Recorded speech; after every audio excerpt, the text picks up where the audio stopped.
All right, welcome to August 31st. This is a special meeting of the Lake County Board of Supervisors. We are going to open up our meeting with a moment of silence, which I believe Supervisor Crandall and Supervisor Scott have won. So, please.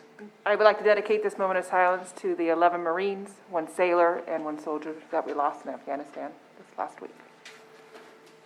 I would like to offer a moment of silence to the Williams family. They lost a newborn within a 30-day period, and we don't know why these things happen, but we'd like to send our love and our thoughts to the family, the Williams family.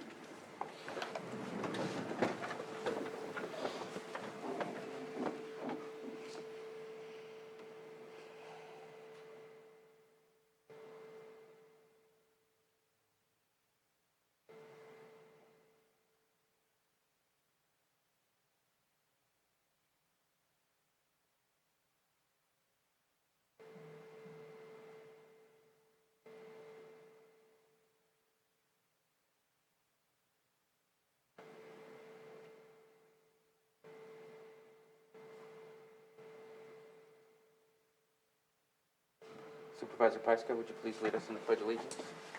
I pledge allegiance to the flag of the United States of America and to the republic for which it stands, one nation, under God, indivisible, with liberty and justice for all.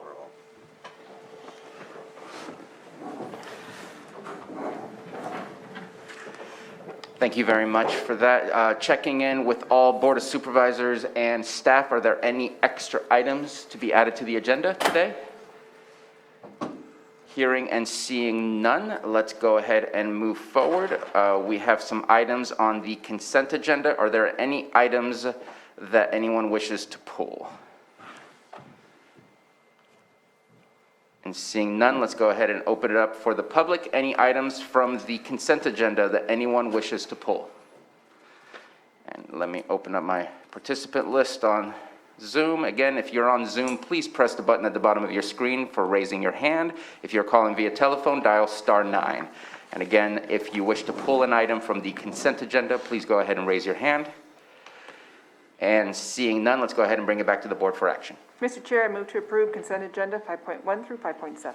Second. We have a motion from Supervisor Scott and a second from Supervisor Simon. Roll call, please, Johanna. Okay, Supervisor Simon, Yes. Supervisor Crandall, Yes. Supervisor Scott, Aye? Supervisor Pyska, Yes. and Supervisor Sabatier. Aye. Thank you. Thank you very much. We don't find ourselves in this position. We're ahead of time too often. Let's go ahead and start with Supervisor calendars, and let's start with Supervisor Simon.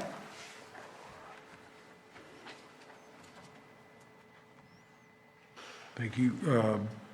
Finishing up the board meeting today, I have on Thursday, I have on my calendar South Deal Committee meeting. Friday, the Drought EOC, obviously the holiday weekend this weekend. Next week, I have on Wednesday, the Lake Church LTA APC. I think there is a meeting this evening. I just saw an email or something. Brendan, we have a 5 p.m. meeting this evening. I saw something from Carol. Yes, with Senator McGuire Yes, and the Senator rest of the McGuire. folks Yeah, for the fire. Cash fire, yeah, so that just came up too, so. And then, Should add that. The supervisors, I assumed, I forwarded that to you, assuming you'd want to be present. yeah, as you were last absolutely, week. thank you very Okay. much. That'll be coming up. And then, moving right into the next weekend, and meeting with Carol on the 13th, and the, obviously, Tuesday, 14th meeting. Thank you very much. Supervisor Crandall? The day you picked me, I'm not ready. Okay, so we got, tomorrow I have the TID Earth CSA2. Thursday, I have Solid Waste Task Force. That was, last week got moved to this week.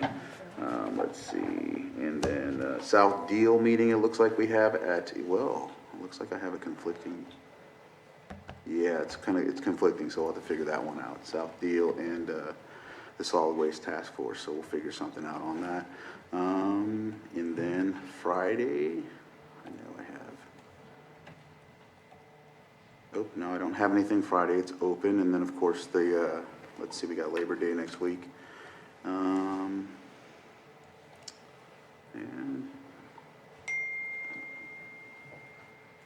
Clean Water Program Management Council meeting on Thursday the 9th, and then Monday 13th, Middle Creek Restoration, and then back here for a meeting with Carol and a meeting on the 14th. All right, thank you very much. And Supervisor Scott. Well, today, we're going to be getting our items to the fair, so make sure if you've entered items to the fair, you get them in today, baked goods and I believe produce from 2 to 7. And then tomorrow, I have a 9 o'clock systems cohort meeting at 9, and a 10 o'clock focus group aligning systems. On the 2nd, I have an ACT meeting looking at documents before we move forward with that at 11 o'clock. Continuum of care at 3 o'clock, that will be via Zoom on the 2nd. And then the fair opens that night. Then on the 8th, I have First Five, we're looking for our new executive director, so we'll be looking at our transition team at 8 o'clock in the morning that morning. At 9 o'clock, I have a mental health facility conversation via Zoom. And then at 1 o'clock, I have another ACT meeting. On the 9th at 9 o'clock, a Zoom maternal health meeting.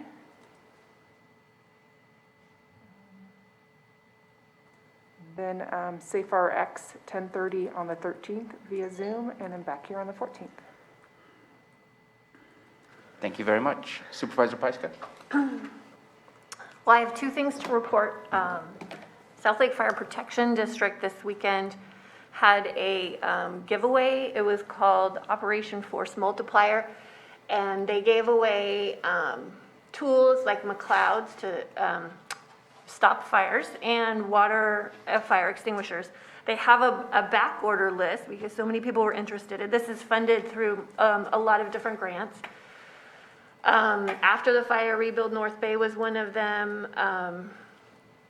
Just a whole slew of supporters for this program. But the most important thing that happened was somebody picked up their equipment, was trained how to use it, which is what part of the presentation on Saturday, was driving home, came across a vehicle fire, and put it out. Helped put it out. So already it's been a success.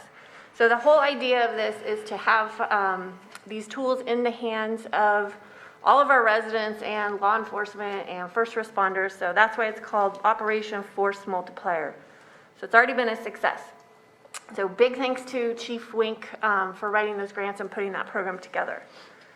We also had a vaccination clinic at the Kelseyville Apartments on Thursday. We were there for 4 hours, and there was a resource fair with First Five and lots of our other support groups, and we were able to vaccinate 38 people that day. So it's really great. They're going to be set up again in a couple weeks to do the follow-up appointments, and that was through our partners with Sutter. And Dr. Pace was able to come that day, and it was just a really wonderful event. So we're working through that. We're army crawling, getting more and more people vaccinated, and this was a population that really needed some attention. And so I really want to thank everybody that came out and supported or put together that event to support that group. So today, after our board meeting, I'm also going to be dropping my items off at the fair.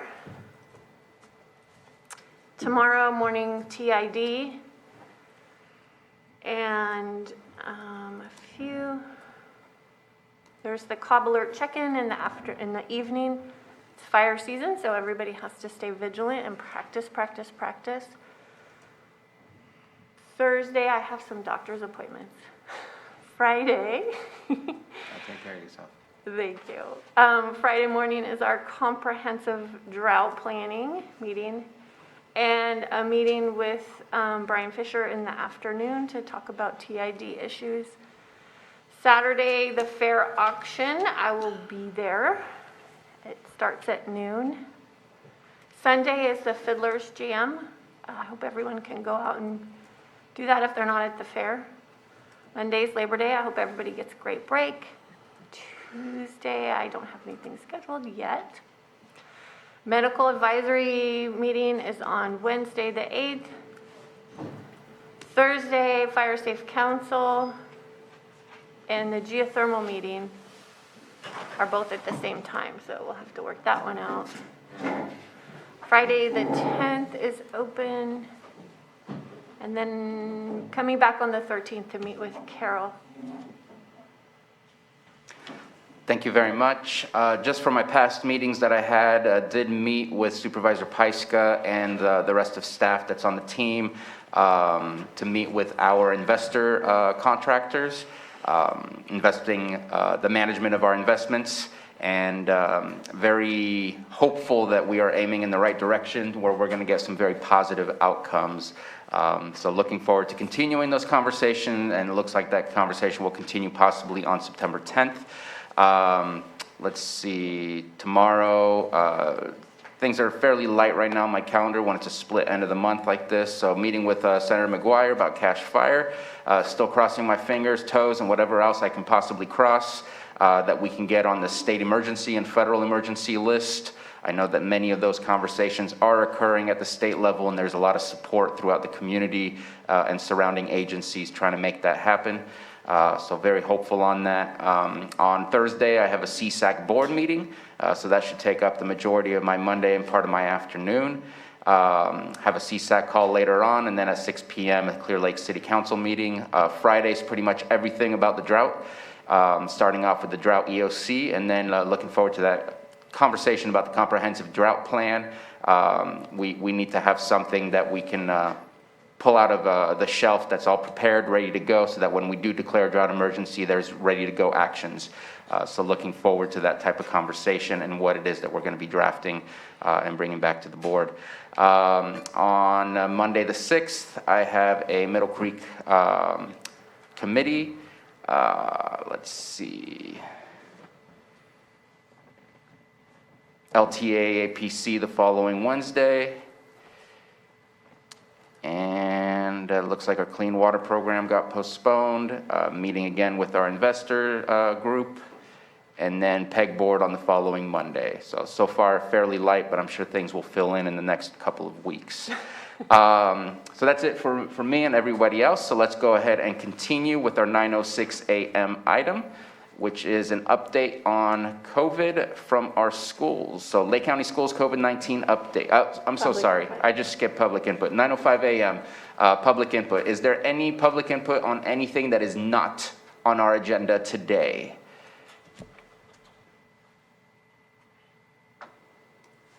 And seeing no hands in Zoom and nobody here in the boardroom, let's go ahead and close public input and open up item 6.2, Lake County Schools COVID-19 update. And with us, we have Superintendent Brock Falkenberg. Thank you for being here today.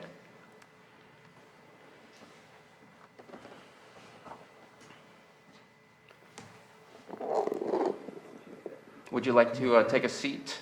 Sure. In front? That way, if people have questions for you, you can remain.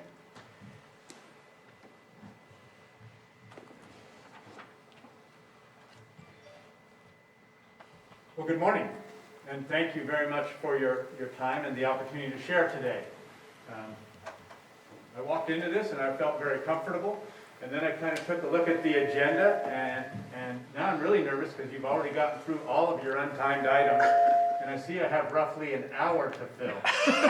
So I hope I'm entertaining enough. We have a long expectation. So I'm just going to jump in if that's okay.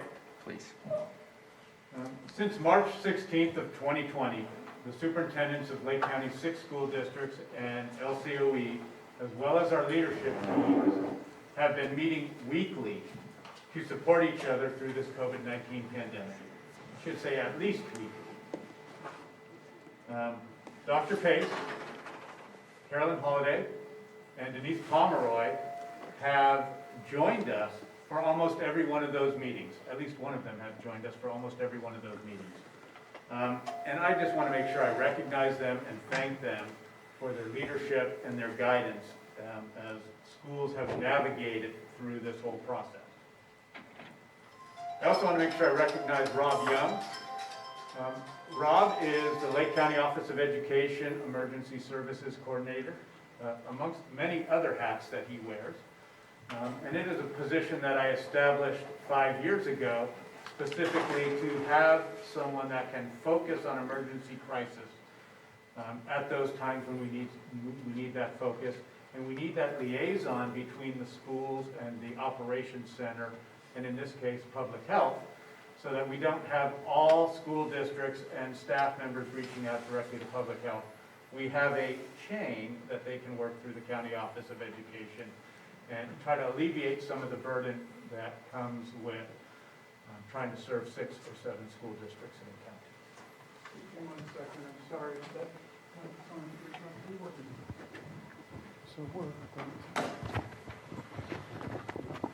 We're gonna take a quick break, I guess. We're there. All set? Okay. Just a quick fix. So we've now reached this point where we are shifting, and I'm going to go back to the 2021 school year real briefly. Upper Lake School District, Lucerne School District, and the Lake County Office of Education offered in-person instruction through the entirety of the last school year. So while the LCOE programs are relatively small, I'm smiling at you. While the LCOE programs are relatively small, the other 2 school districts were able to successfully navigate through COVID in the 2021 school year. All school districts, including those that were open, had distance learning opportunities for any student who could not or should not be in a face-to-face setting. Beginning in April of 2021, the other school districts that were not in that face-to-face setting began to open up to open their classrooms back up to students and had AB days, or days when only half the students would come in. And again, half the students was half of the students that were ready to return, so those numbers ended up being relatively small in some of our school districts.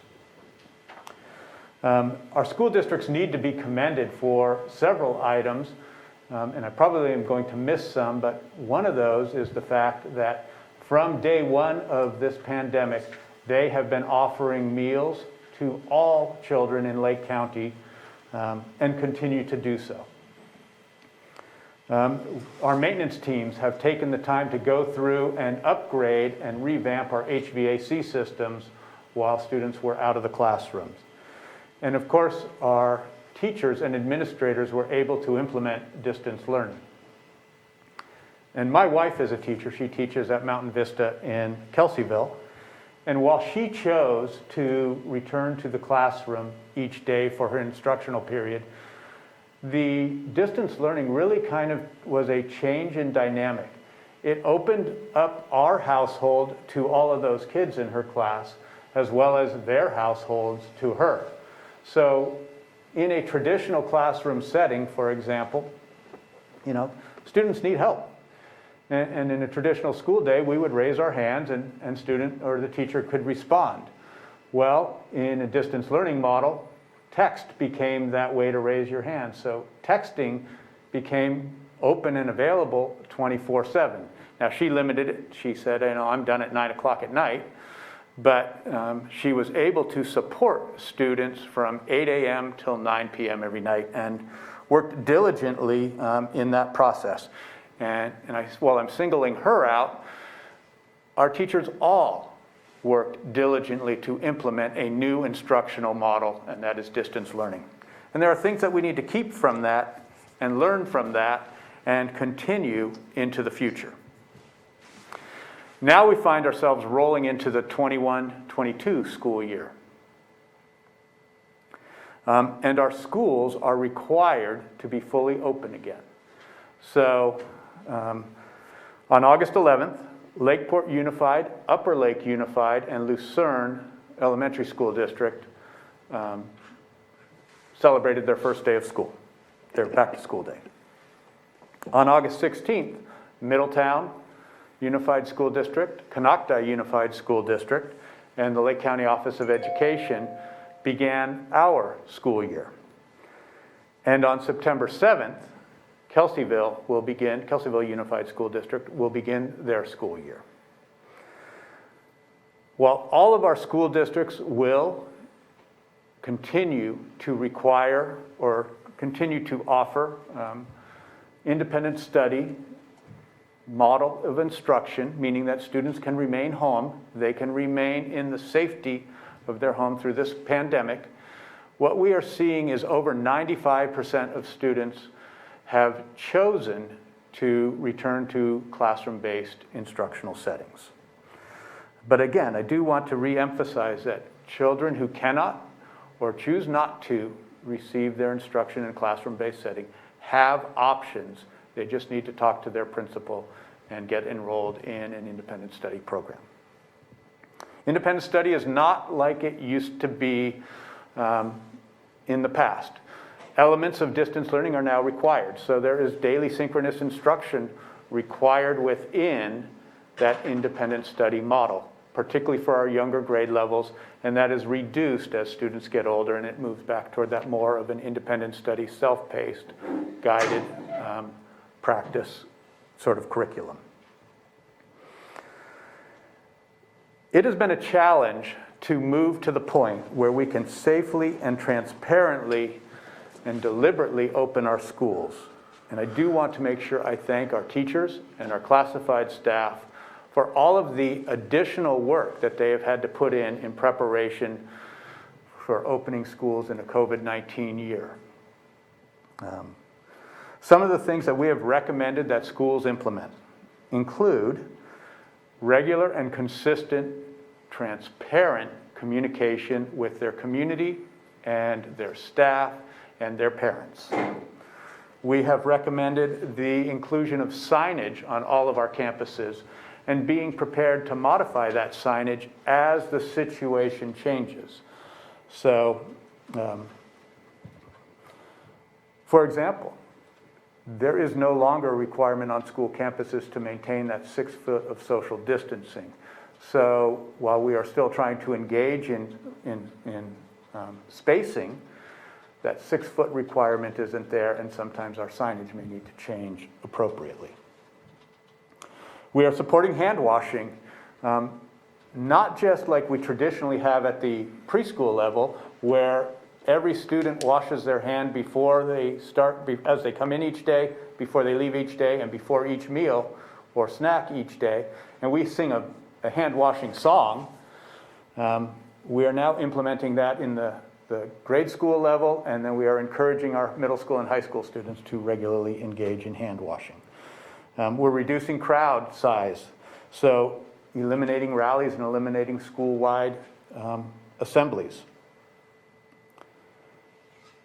And we are requiring staff and students who feel any illness to stay home. You know, in days past, oftentimes we would encourage people, we would look up to people who could come into work just a little sick and make it through the day, push through the day. This year, last year, that we're not in that same ballpark anymore. We are requiring any student or staff that is feeling any side of illness to utilize the flexibility to stay home. Face masks or face coverings are required in all of our schools, and that is a requirement of the California Department of Public Health. So anytime vaccinated or unvaccinated individuals are indoors, all of our schools are required to participate in face coverings.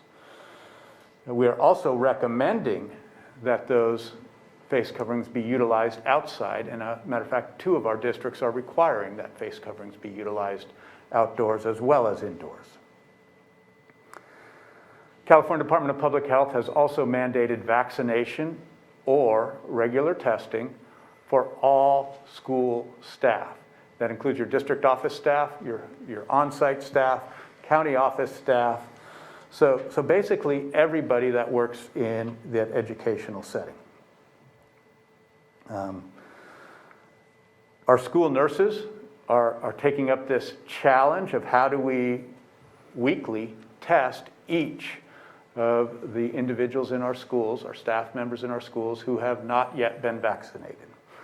LCOE, County Office of Education, has set up a team to go out and support our school districts that do not have school nurses with that testing requirement. So while LCOE also does not technically employ a school nurse, we have some health pathway classes, nursing classes in CNA and medical assisting, and I thank our teachers in those classes who have stepped up along with some of our MA graduates, our medical assistant graduates, to implement this testing program. And then we are encouraging vaccination for all students 12 and up. And I want to remind everybody that the Pfizer vaccine is now approved for everyone 16 and over. It is still authorized for emergency use for those that are 12 through 16. So, in partnership with Public Health, Lake County Office of Education has also utilized our same staff to put together a vaccination team, and we've conducted vaccination clinics in most of the high schools throughout the county, and we continue to be available at the request of school districts to engage in outreach to vaccinate our students. Now, while we are targeting students with those vaccination clinics, we are not limiting vaccination to just students. Anyone who shows up there will receive a vaccination. In terms of our facilities, the schools are continuing to sanitize on a daily basis. We continue, was implemented early last year, a fogging schedule where we have backpack foggers and go through the classrooms utilizing a botanical that's designed to neutralize viruses. The static electricity causes it to be attracted to flat surfaces. The flat surfaces are all fogged, and that neutralizes the virus that may exist in our classrooms and our office spaces. Plexiglass dividers continue to be utilized for those that wish to utilize them. Many of our schools have implemented access points to enter the campus so that all students may be screened before coming on, in addition to utilizing technology where parents are having to attest to the wellness of their children before they come to school that day. I briefly mentioned the HVAC systems, but I think it's worth mentioning that the ventilation upgrades were able to move forward at this point in time because our school districts made a commitment 4 years ago when smoke days started to impact us in Lake County. And by smoke days, I mean days when districts were unable to serve students because of unhealthy air quality. So at that time, we made a commitment as school districts to figure out a way where we can continue to serve children under the premise that our classrooms can be as safe or safer than students staying at home on a smoke day. Now, that doesn't mean that there would be a lot of outdoor activities. As a matter of fact, there'd be no outdoor activities, but our classrooms could be as safe. So we began the process of upgrading our HVAC systems to HEPA or MERV 13 or better at that time, and utilized last year to finish that process. In addition to the HVAC upgrades, all of our school districts have purchased supplemental, standalone HEPA filters that are in each of our classrooms and each of our office spaces, and they're running 24/7. So that ventilation piece is key as one of the many mitigating factors to support or to eliminate the spread of COVID in our schools. Again, I would like to thank our teachers and our classified staff for helping to implement this safe and transparent return to school. So, that's a little bit about the schools. Let's talk about the students here for a second. So under guidance from California Department of Public Health, we have shifted the way that we are working through COVID cases when we have a positive case on campus. Last year, the 2021 school year, we would have shut down the school or shut down the classroom if we had one positive case show up in that classroom. This year, there's been a shift or a change in how we're moving forward. And that shift is that instead of closing the classroom, we're isolating the student who has tested positive or staff member that has tested positive. So if a student tests positive at school or their family reports that they have tested positive, that student is to remain home from school for 10 to 14 days, and during that time, they will be enrolled in the independent study program. And remember, the independent study program for younger grades includes daily synchronous online instruction. For the middle school age students, it includes weekly synchronous online instruction. And for high schools, it's much more of the traditional independent study, self-paced model. Those students may not return until they have been asymptomatic for at least 24 hours, and a report is generated to public health regarding that positive test.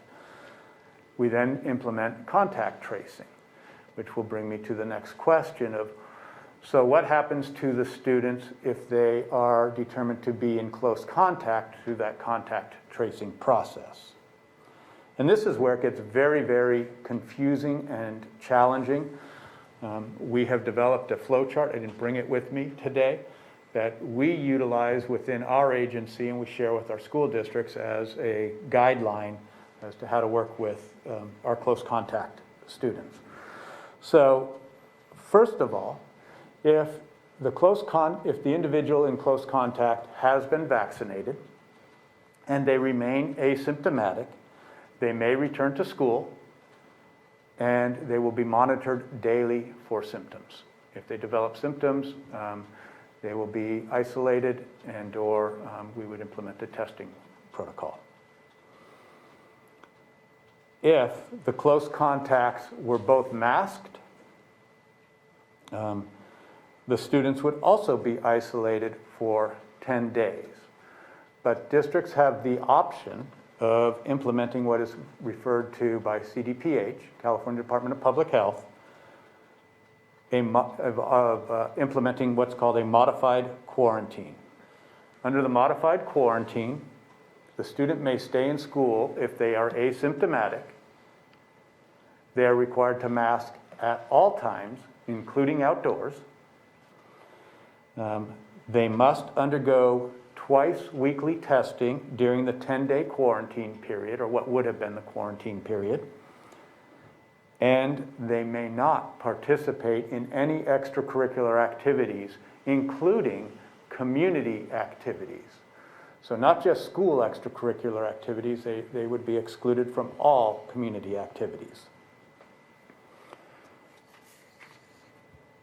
Now, I'm simplifying a little bit because there is a way to reduce that 10-day notice to 7 days of quarantine, but there's quite a few hurdles to jump through to get there, and I'm not really prepared to talk about how to reduce that to 7 days.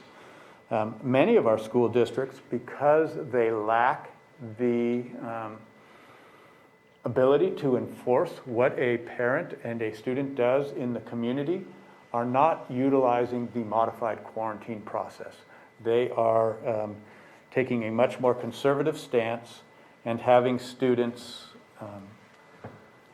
serve, that's not the word I want to use, having students isolate for that 10-day period. Now, if you are unvaccinated and not wearing a face covering during that close contact, you will isolate from school on independent study for a 14-day period. And there's no ifs, ands, or buts about that. So there are some struggles that schools are facing as we roll into this new school year. Some were to be anticipated, some are, I think, a little bit of a surprise for us. The first one is that statistically, every day, students will test positive for COVID-19 in this county. And while I'm not a doctor, and I'm not the one that is going to, make the call on this, the research that has been presented to me by Department of Public Health and by our local Department of Public Health is that the spread of COVID amongst children is still primarily seen in situations outside of school, and that we're not seeing a spread within school. But because we are testing and because we are taking close observations of symptoms, many of them are found in school. Positive cases are identified in school. The concept of students testing positive scares many people. And I think what we need to do is we need to de-escalate the fear of COVID from catastrophic to really truly manageable with appropriate medical support. Because we can manage COVID and we can manage the spread of COVID by putting in place safety protocol and by making sure that we address things quickly and appropriately. Another item we're struggling with is that all of this work, all of this effort takes additional staffing. And we are facing this additional work and trying to increase the staffing at a time when both our teaching staff and our classified staff are experiencing a retirement bubble. Our workforce is a senior workforce, and they are retiring at a faster rate than we're able to sometimes fill those positions. So we're struggling to hire both classified and teaching staff at this point in time. We are seeing a growing and oftentimes or sometimes unanticipated growth in enrollment. So while I've been citing for the last 7 years Department of Finance statistics that show Lake County as being either the fastest or second fastest growing county expressed in terms of student enrollment, when we're struggling to hire, growth is a problem to deal with. Where we see unanticipated growth is because of distance learning. Many families moved to Lake County during this last school year, but never took the time to enroll their child locally because they were already engaged in an educational program through the district they were in. And you can do distance learning from a school in San Francisco while living in Lake County just as easily as you can do distance learning while enrolled in Lake County and living in Lake County. So many families chose to forego the stress of changing schools in mid-year and wait until the beginning of the school year to enroll their child locally.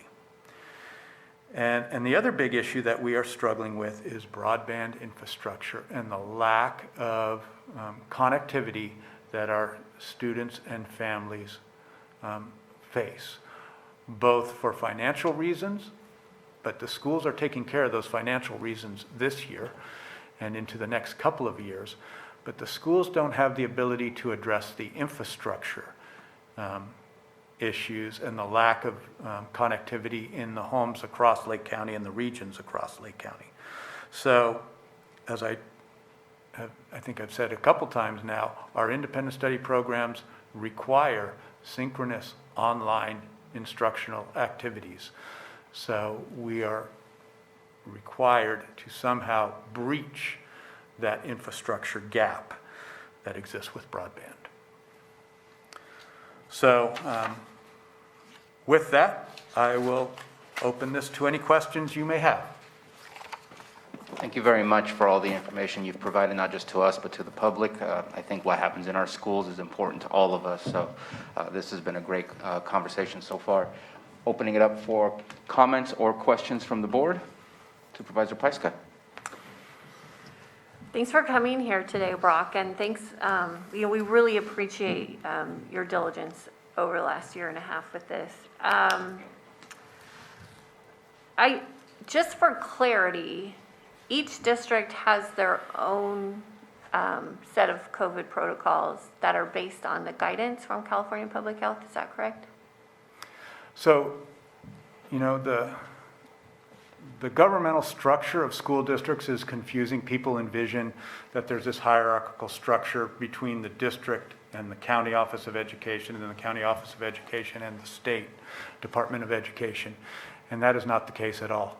Each school district has their own governing board, and that governing board is ultimately responsible for the operations, the day-to-day operation, or the operations of the school district.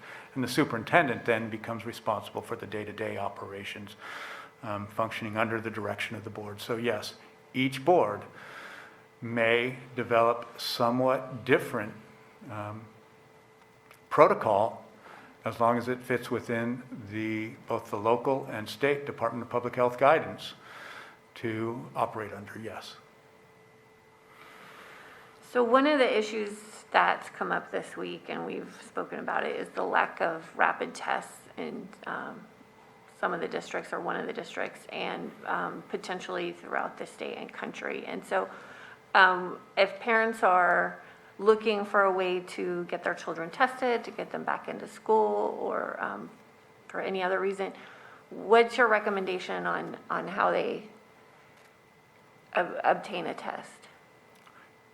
I should have addressed that question.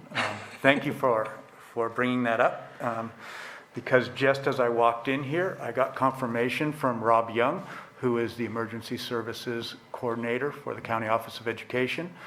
And again, this is a big thank you to Lake County Public Health. They have been able to come up and fill the requests that our school districts have during this shortage of quick tests that exists throughout the state of California. For those of you who may not be aware, the supply chain has been divided in support of schools. Schools can no longer receive direct support through their local public health office for the supply of testing.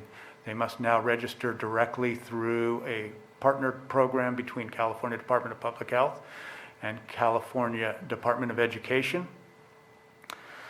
And while we were in that transition process, the supply chain of, I guess I will say, there was an error in the inventory numbers that existed at the state. And so the state did not reorder all of the supplies that were needed to now implement 2 chains, logistics chains for COVID testing. So we're experiencing a delay of 4 to 6 weeks in terms of COVID tests coming down from the state. And so we are limited to what's on our shelves, and right now, local public health has helped fill that gap. So our schools should be able to test. Rob Young is driving those tests around to all of our school districts today. Oh, that's excellent. Who is paying for those tests? Are the districts on the line individually for those tests, or how is that working? I'll say the districts are not paying for the tests. I believe, and I can't tell you how local public health is paying for them, but I believe that the state has set aside funds to pay for those tests. For schools? I know through the school's supply chain, there is also no cost for the school districts. Okay, great. So one other question about... Oh, sure. I'm sorry, Go I just ahead. had one more thought on that. That doesn't mean there's no cost to the school district. There's still all of the costs for implementing coordination and procedures that follow, and the follow-up procedures that go along with it. So, but the tests themselves are free. And so is parental consent required for testing on campuses of students? Parental consent is always required for any testing of any student. So if districts are choosing to utilize that modified quarantine process, they must get parental consent before they administer the test of the student. If the student and family choose not to consent to testing, then they would just have to revert to the 10-day of quarantine. So my last question is about siblings and families. So if we know that there's a positive case in a family, how does that affect different siblings that attend different campuses? Well, through the contact tracing, we're able to identify if a student tests positive or is identified as being positive. That contact tracing typically would identify that all the other siblings were in at least close contact. They may not be positive, so then we would implement that close contact protocol in terms of isolation and/or modified quarantine. Okay, thank you. That's all I have. Thank you very much for your questions. Any other comments or questions? Supervisor Simon? Yeah, just a follow-up on kind of Jessica's, a positive test in the household. Can the whole family get a test or just the student at the school? Just, At the school site, only the students Okay. will receive tests all right, and staff. all right, thank you. And then the other question I have is for the athletes that we have in school this year and the modified protocol for the quarantine. I just had a follow-up because the way you understood it is if they go on the modified, they can go back to school, they can attend school, but they can't do any extracurricular activities. Correct. And just drawing that line, obviously, because when they come back to school, they're still going to be in the lunchroom, obviously, right? Able to eat lunch with the other students and those types of things. So just wanted some clarity because that 10-day or 14-day, for some of the student athletes, that could be, cost them, a third of their season or something like that. If there's any opportunity, I just bring it up when you just want to understand it a little bit, being obviously a coach here in the county and understanding those protocols. And I too was a coach, football coach, athletic director, swim coach, lacrosse coach.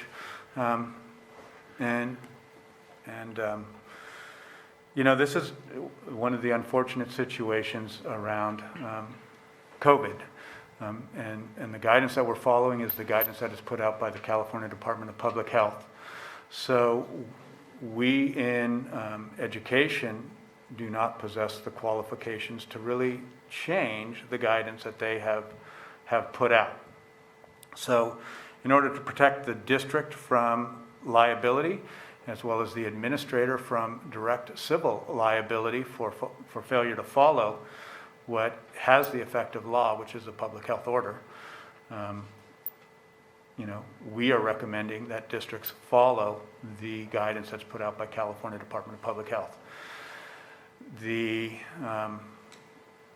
struggle becomes the messaging piece of this, because the messaging piece of it doesn't make sense to necessarily say your student's safe enough to come to school, but it's unsafe for them to participate in all of these extracurricular activities.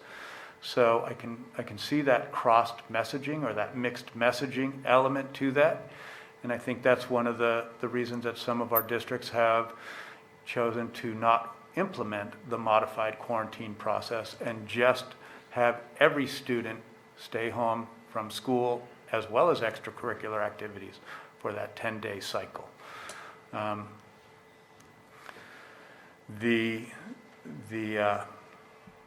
was I going to say? The piece of this that I think is key is that,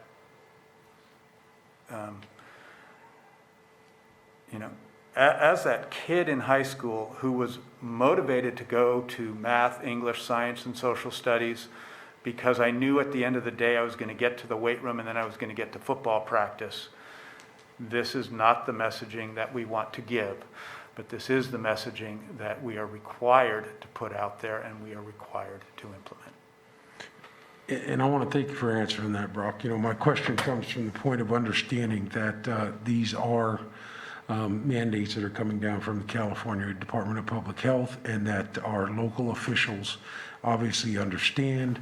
But as we are, just as a board too, there are things that come down that we have questions on. And don't quite understand all the time, but, we'll implement and follow those. As you said, with the liability question and others, I just wanted to ask that question, and I guess it's back on me to, as a leader in the community, to reach out to the state level.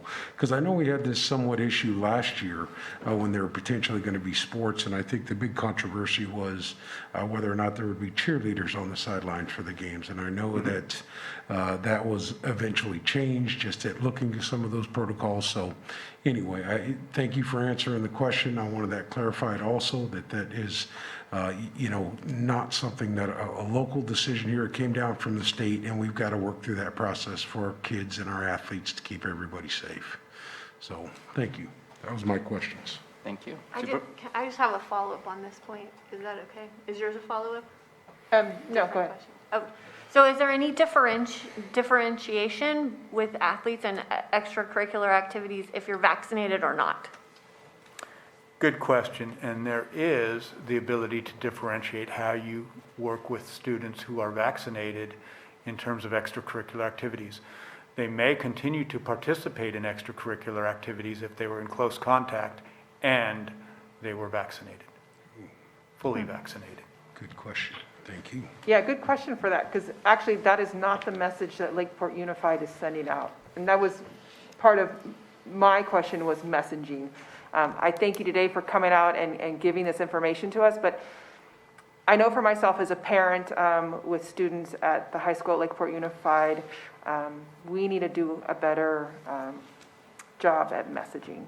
And I don't know how it is with the rest of the school districts, but this information that you've given today, I only knew some of it because I had contact with a principal or a superintendent, or I contacted a school board member to fully understand what the protocols are.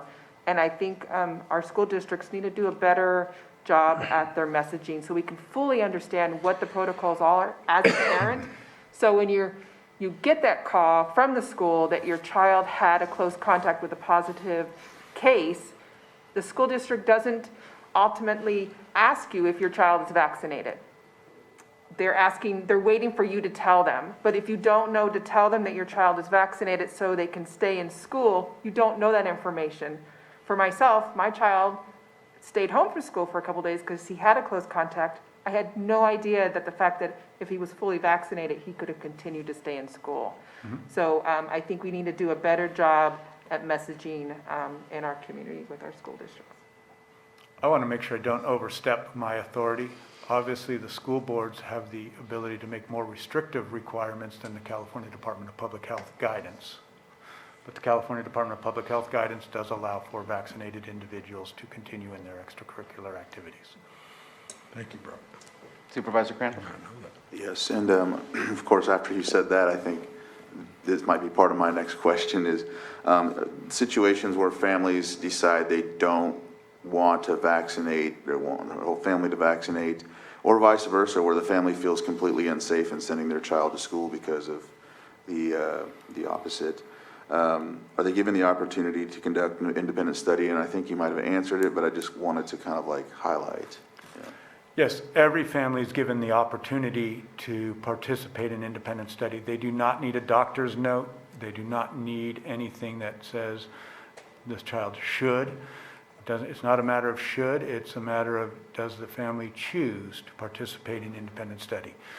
Now, we are required to implement re-engagement plans for those individuals that are not engaging in their instructional opportunities through independent study, but at least for that first piece of it, every child and every family has the right to request independent study and receive independent study. Thank you for that. And with that, my question really is, how is truancy being dealt with in this situation? Or is it kind of like something where... That is a real struggle that we are working our way through. This is probably not the time to be overly aggressive in terms of addressing truancy, but really focusing on strategies to engage attendance. And there's a difference between truancy and attendance. So Lake County has a truancy problem. And when even before COVID, And when we look at our student attendance figures for our first, second, and third graders, and I always pick those grades because those grades are typically not choosing to cut school, our numbers are amongst the lowest in the state. So how do we balance that truancy problem with what is now an attendance and engagement problem because of the complications of COVID is a complex conversation that does, at this point in time, I think really has to focus on re-engaging families, re-engaging students, and in the long term, partnering with our district attorney's office to re-implement a truancy program at some point in the future. Thank you. Thank you, everyone. I just have one simple question. Actually, it's a two-part question. We've kind of touched on the vaccination, and I'm hoping that you can provide maybe some numbers. What is our student vaccination rate for 12 and up, if you have that? And also, what is it for our staff? And what is the strategy for future vaccination clinics? I know we've worked on the mobile vaccine clinic. Is that something that's you're a part of those conversations on getting access to those mobile clinics? Just kind of curious as to what the strategy is to make sure that it's available as much as possible. Supervisor, that's a lot of questions in one question, so I'll try to remember them. First of all, the percentage of students that have been vaccinated is roughly 20% of students have been vaccinated. Our numbers in Lake County are lower than the statewide average, significantly lower than the statewide average. And if we look at some of our comparison counties, particularly those along the coast, where we're seeing vaccination rates of students in the 80s, 85% at this point in time. So it is obvious to us that we need to do a better job of getting our children vaccinated, our teens vaccinated at this point in time. The question around staff vaccinations, we're just wrapping up the mandate for staff vaccinations came down a couple of weeks ago. We're just wrapping up the count on that at this point in time. We're seeing a range of anywhere from, in our districts, anywhere from 70 to 80% of staff are vaccinated. It should not be an overly burdensome process to implement testing for the remainder of the staff that have yet to vaccinate. Many of those staff are in a situation where they cannot vaccinate, and we're going to have to continue testing throughout this pandemic. The next piece of the question just slipped my mind. What were the follow-up questions? The strategies for vaccination clinics, and if you are involved with the conversations at the mobile clinic, as I think that would be really useful to be able to mobilize in specific areas where it's needed. I'm not going to overstep and say that we're involved in every conversation that public health has. I can't address that particular piece. I know we've had conversations with public health along those lines. We are now to the point where we're back into the school year. We are seeing cases develop amongst our teen and our child population. And I think at this point in time, families may be more willing to engage in vaccination clinics. So I do believe that we as school leaders need to become more aggressive in making sure that we have clinics available for our families to access. Thank you for that. And I know that it was brought up about the different school boards and the school districts and having their own local government for those specific students. I think that's what makes it difficult. I think throughout the state of California, already each county kind of had their own subset of rules of what you're expected to do when you cross the imaginary lines into another territory. Same thing for school districts. It makes it confusing when they're not all forced to follow one specific set of rules. They can create their own. And I think that's what makes it really confusing for proper messaging. And so it is important for each school district to make sure that their messaging is very clear to the people that they serve. But I think that's the difficulty of it all is the way that our government is set up, it really comes down to the local jurisdiction to make sure that our messaging is as strong as possible. So that is a difficulty that I think we're never going to end with. We just need to be better at it and continue to strive to be better at it. Any further comments or questions before we open it up for the public? Let's go ahead and open it up for the public. Any comments from the public on this COVID-19 update?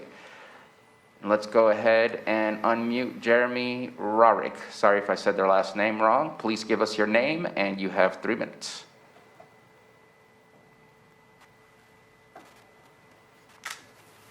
Oh, can you hear me now? We sure can. Okay, perfect. Let me start with a comment a local teacher made online. She said, I wish parents that don't vaccinate would just have the shot put in their heads, put them out of their misery. Another teacher at Middletown Middle School said, or screamed at her student to not take a drink of water in class. So what I want to do is look at the facts, what the facts are in Lake County. Lake County, COVID's been around for 18 months. There's 65,000 residents in Lake County. There have only been 4 COVID deaths for folks under 50 years old. Only 4 in 18 months. And only 14 under 65 years old. There hasn't been a single death of any child under 18 years old, not one. But the board is pushing these children and young adults to run out and take an experimental vaccine that has been proven to cause heart inflammation, blood clots, neurological disorders, and death in that age group. World-renowned doctor and epidemiologist Dr. Peter McCullough was an advocate for the vaccine in January. He has performed countless peer-reviewed published studies over the past 30 years. When his patients started having severe side effects, he changed his view and recently said, quote, "This is far and away the most lethal, toxic biological agent ever injected into a human body in American history." I believe him, but it's not just him.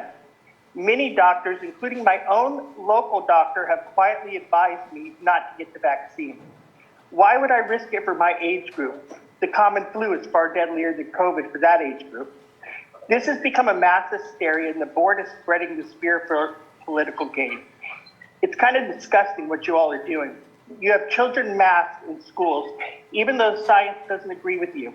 A 2015 peer-reviewed study showed that not only were cloth masks ineffective, but they also increased viral transmission because of contamination. Do you think fourth graders are necessarily taking precautions to prevent contamination of their masks? Of course not. That means you are actually increasing young students' risk of viral transmission in Lake County. Another extensive peer-reviewed study out of the University of Louisville showed the same results. It concluded that masking indoors requirements had no measurable effect on COVID-19 transmission. So why do you continue to support the anti-science position of forced masking young children? You could care less about the psychological or physical damage that you are doing to our kids. For me and the hundreds of parents that I represent at Unmasked Our Kids Lake County, this shit ends today. Thank you very much for your comments. Next, we have Darylyn. Again, if you could provide your full name, and you have 3 minutes.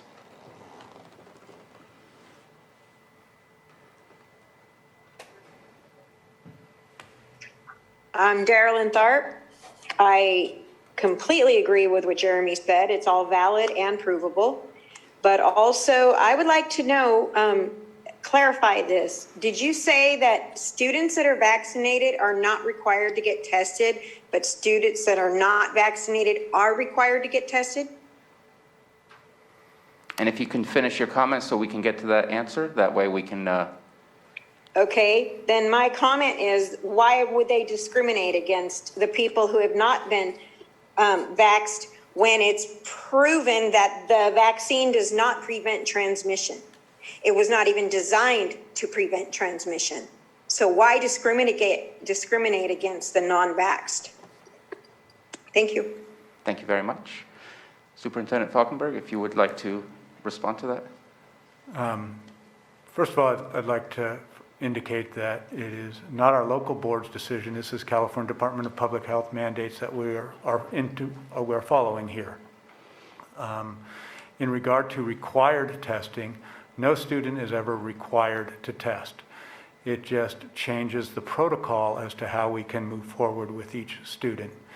And there, you are correct, there is a differentiation in the California Department of Public Health guidance on how to work through situations when students have been vaccinated as opposed to situations when students have not been vaccinated. So, I choose to use a different term than you do, but it is a differentiation in processes.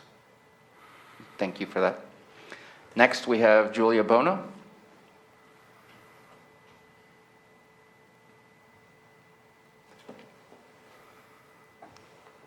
Hello, can the board hear me? Yeah, if you can maybe speak a little bit louder. Okay, I'll try. Is my video feed available? No, but if you can provide your name and then you have 3 minutes. We don't do video feed on the Zoom. I have an exhibit to show before the board. I've noticed that other individuals are able to show exhibits. Would it be possible, please, to I show don't my know exhibit? of any other individual that's had the ability to show an exhibit on Zoom. Yes, your advisors have showed exhibits. Okay, this is public comment. She's wasting. All right, okay, so if you won't see it, I'll send it to you. Please. Okay, my name is, can I start my 3 minutes now? No, Please get started. Okay. sorry. My name is Julia Bono. Although the board and its advisors seem notably in favor of promoting widespread vaccination against COVID-19 to county residents, I would like to draw the board's attention to the questionable effect of vaccines on the number of COVID-19 cases. According to data compiled by the CDC, COVID-19 cases reached their peak in early January 2021. See the graph shown in my video feed, which you're not showing. The CDC's data shows that by January 8th, over 300,000 new positive test results were being recorded daily in the United States, although by February 21st, that number had fallen dramatically by 82% to just 55,000. COVID-19 vaccinations were granted emergency use authorization in late December 2020, but just 5.9% of Americans were fully vaccinated by February 21st. Clearly, the COVID shots had virtually nothing to do with the notable decline in positive test results. The most sensible explanation for declining rates of COVID-19 therefore appears to be natural immunity arising from previous infections. Evidence for this is a study by the National Institutes of Health that suggests COVID-19 prevalence was almost 5 times higher than reported due to typically mild undiagnosed infections. I'm linking the link to you. Even the CDC notes that the available vaccines have not been that effective. It states on its website in late June, the 7-day moving average of reported cases was around 12,000. On July 7th, the 7-day moving average of cases reached over 60,000. This case rate looked more like the rate of cases we had seen before the vaccine was widely available. I've also linked that to you. Secondly, I would like to mention the value of natural immunity to COVID-19 versus vaccination with an mRNA vaccine, such as the Moderna vaccine and the Pfizer-BioNTech vaccine that recently obtained FDA approval for use in some age groups, although it remains under an EUA for those between 12 to 16 years of age. The SARS-CoV-2 virus contains 5 proteins that are recognized by the human immune system after a natural infection. But the mRNA vaccines currently available only code for one protein known as the spike protein, since it appears on the spikes that radiate from the central sphere of the virus. Since a mutation can readily occur in this spike protein, but far less readily in all 5 viral proteins, this means that natural immunity remains far superior to current mRNA vaccines that are easily made obsolete, as we've already seen with the rise of the Delta variant that can cause COVID-19 symptoms in fully vaccinated individuals. mRNA vaccines And also your 3 have minutes potentially are up. harmful If side you can effects. please finish up. My own sister-in-law experienced after being rushed to the emergency room with a blood clot in her heart If shortly you after can her please second finish Moderna up. shot. She is now on 4 medications and has had to resign her Your job. 3 minutes Her are adverse up. If you could reaction please to the finish up. COVID-19 vaccine was reported to the CDC VAERS database by her doctors, and she remains under observation. Thank you Matt- for hearing me. Thank you very much. Let's move on to phone 1113.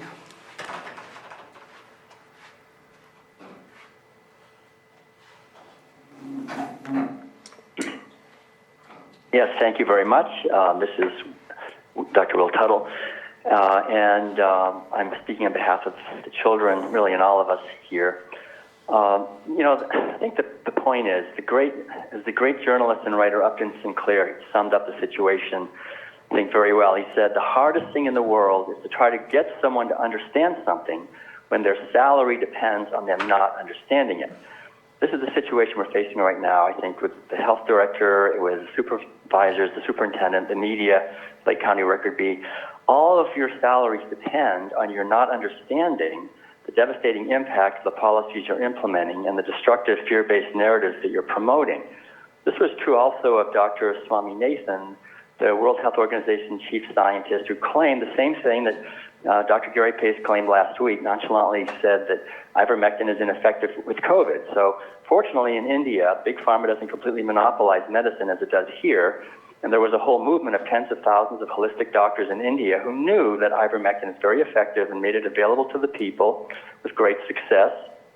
And so of course we hear none of this in our pharma-controlled media here, but now Dr. Swaminathan is on trial in India for deliberately misleading the Indian nation about the benefits of ivermectin, causing countless deaths and suffering, and she's actually facing the death penalty for that. So maybe now she's willing in her heart to understand something, that she was merely a puppet and a parrot for the most criminally corrupt corporations on planet Earth, and that she and the policies and statements that she was told to make were directly destroying lives.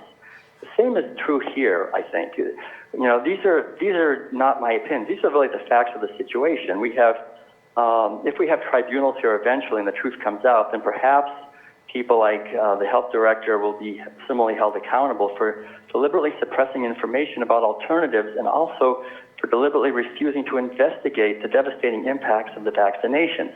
There's something called the principle of lesser magistrates, which is the obligation that local officials have to protect the local people from tyrannical directives that come from the state and federal level. We need to be protected from them, and you're really responsible for that. So similarly, you, local government officials, could be also held criminally liable for your behavior for blatantly failing to question the pharmaceutical narrative, taking away our constitutional rights and the rights of our children, wrongly extending states of emergency, promoting the injection of deadly and harmful chemicals, and thereby contributing to the killing and injuring of people in Lake County. All of these procedures you're mandating are devastating to our health and on every level. The children have a 99.998% COVID survival rate. Their risk of death is similar to being hit by lightning. Why are you targeting them with these toxic fear and masks and so forth? So every time we have a moment of silence for someone who has died of COVID, who should we be holding accountable? If you could finish up, please. Okay, I just want to say our conscience is our greatest ally, and hopefully we'll use our conscience to realize that it's not justifiable to refuse to understand just because our salary depends on us not understanding. Thank you very much. So I'm going to pause for a second. I feel like I have to say something. It saddens me that we are arguing on things that I just believe are blatant, just obviously wrong facts. They're not facts at all. They're just straight up lies that people believe.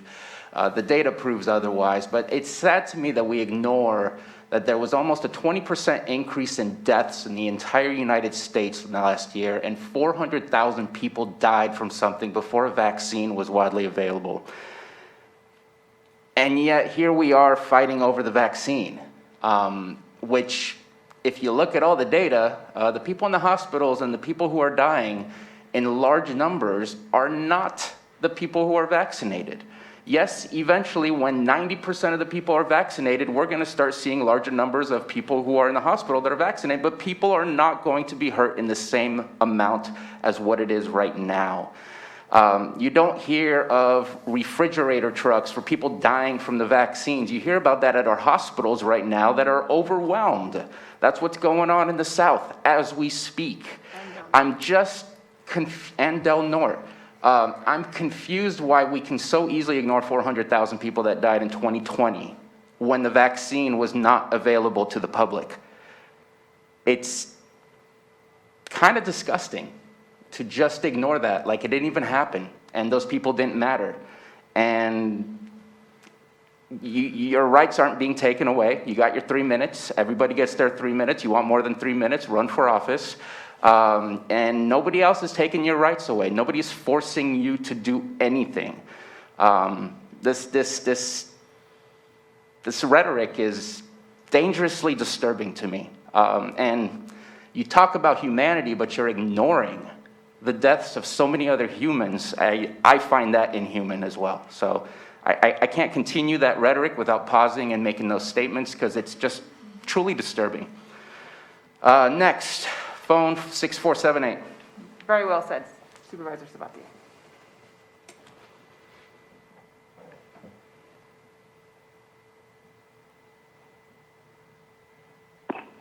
Hi, can you hear me? Yes, we can hear you. If you could please get your first and last name, and then you have 3 minutes. Yes, my name is Madeline Buehler, and I like to utter my deep concerns about the kids who should be now vaccinated, because there is 99% of non-cases for kids. They're immune to it. And now they get all vaccinated and treated like elderly people and middle-aged people. And this is emotionally very, very heavy for them. And we just really push them into their death. So many have commit suicide and are forever sick and ill from these emotional pressures, and the little babies don't even ever see the mothers and friends' faces because of the masks. And I mean, it's such a disaster with all that lockdown, masks, and vaccinations, which aren't vaccinations, they're shots, and they're very dangerous. And I think you don't have to follow the orders of the state, because if the state tells you to jump over a cliff, you won't do it. I mean, why do we all obey to these non-science commands? I think this has to really stop, and I understand all these parents who are frightened with their kids about all these obligatory movements they do, and they disinfect with chemicals the whole school. And I mean, this has to stop. Thank you. Thank you for your comment. Phone 2689. Please provide your name, and again, you have 3 minutes. Can you put it on live?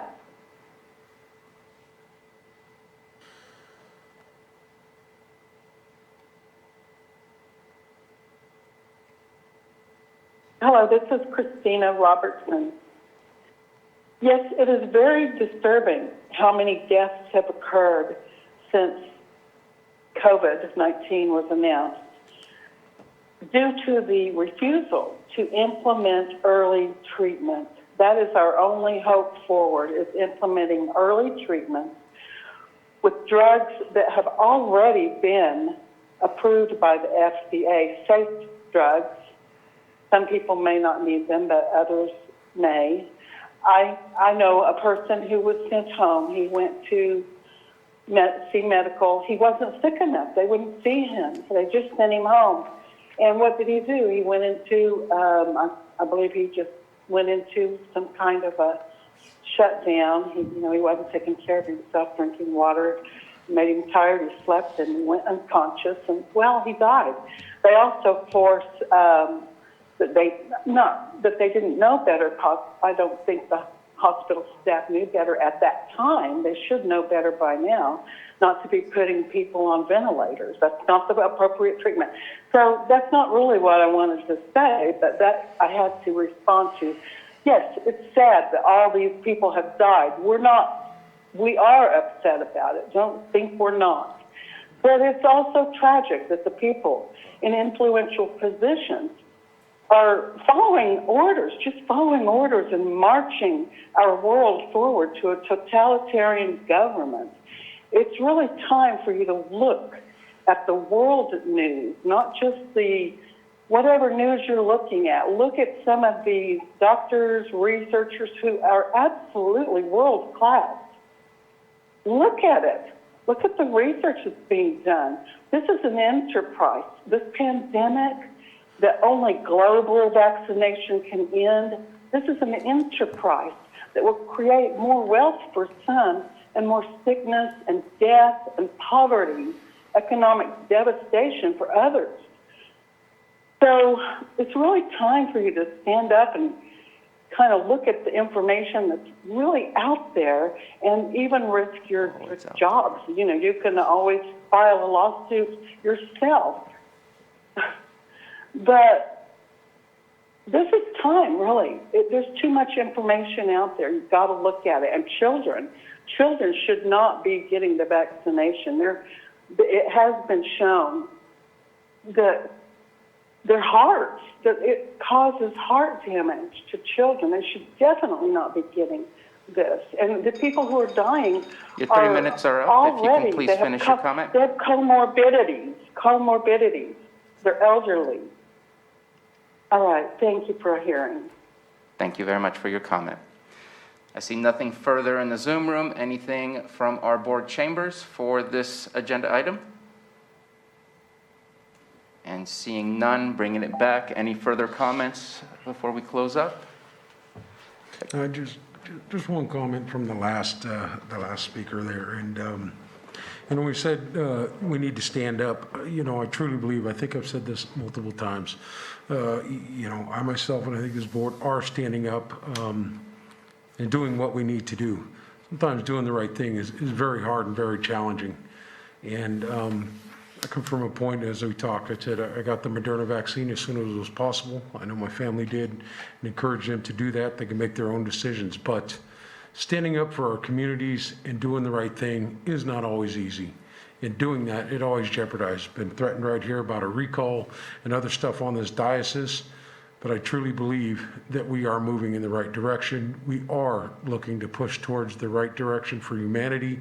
And this is a pandemic that is real, whether you want to believe it or not. And we'll continue to work on that, in that direction.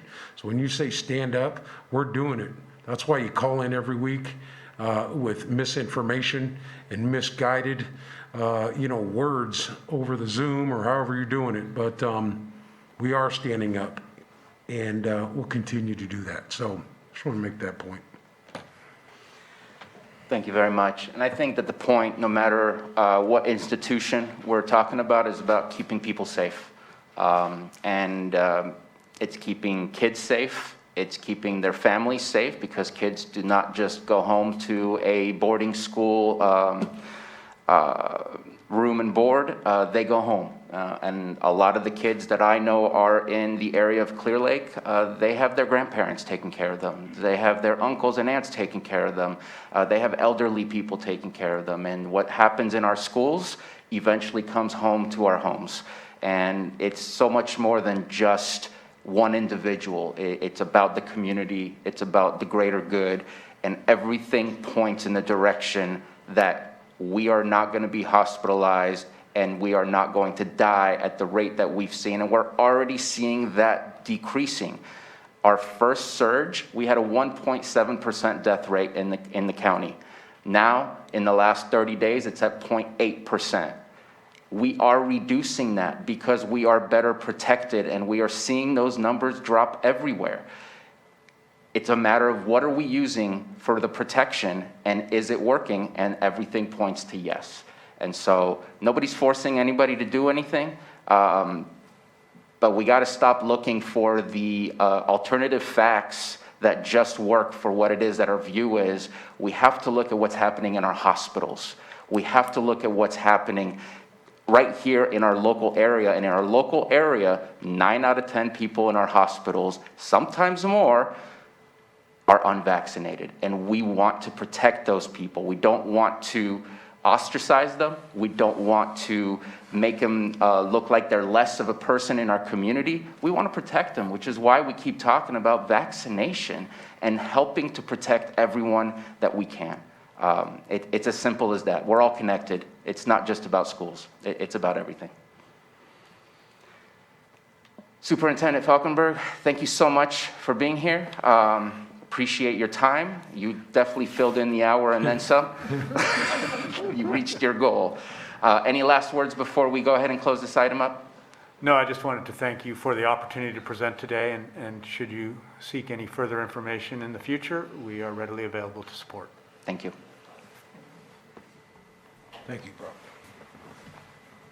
So we are a little bit behind here. It is 10:25. I do want to take, we're going to take a 5-minute break. I need to consult with CAO because I know we needed to get to an item sooner than later, and I just kind of want to check in and see what that is. So we will reconvene at 10:30 a.m. Hello, hello. Hey, we're back. Is everything continuing smoothly for all the platforms we're on? Okay, just wanted to check in before we move forward. So it's 10:30, welcome back. We are gonna pick up our 10 a.m. item, redistricting, public hearing number 1, introduction to the redistricting process. And this is sponsored by CAO Hutchinson.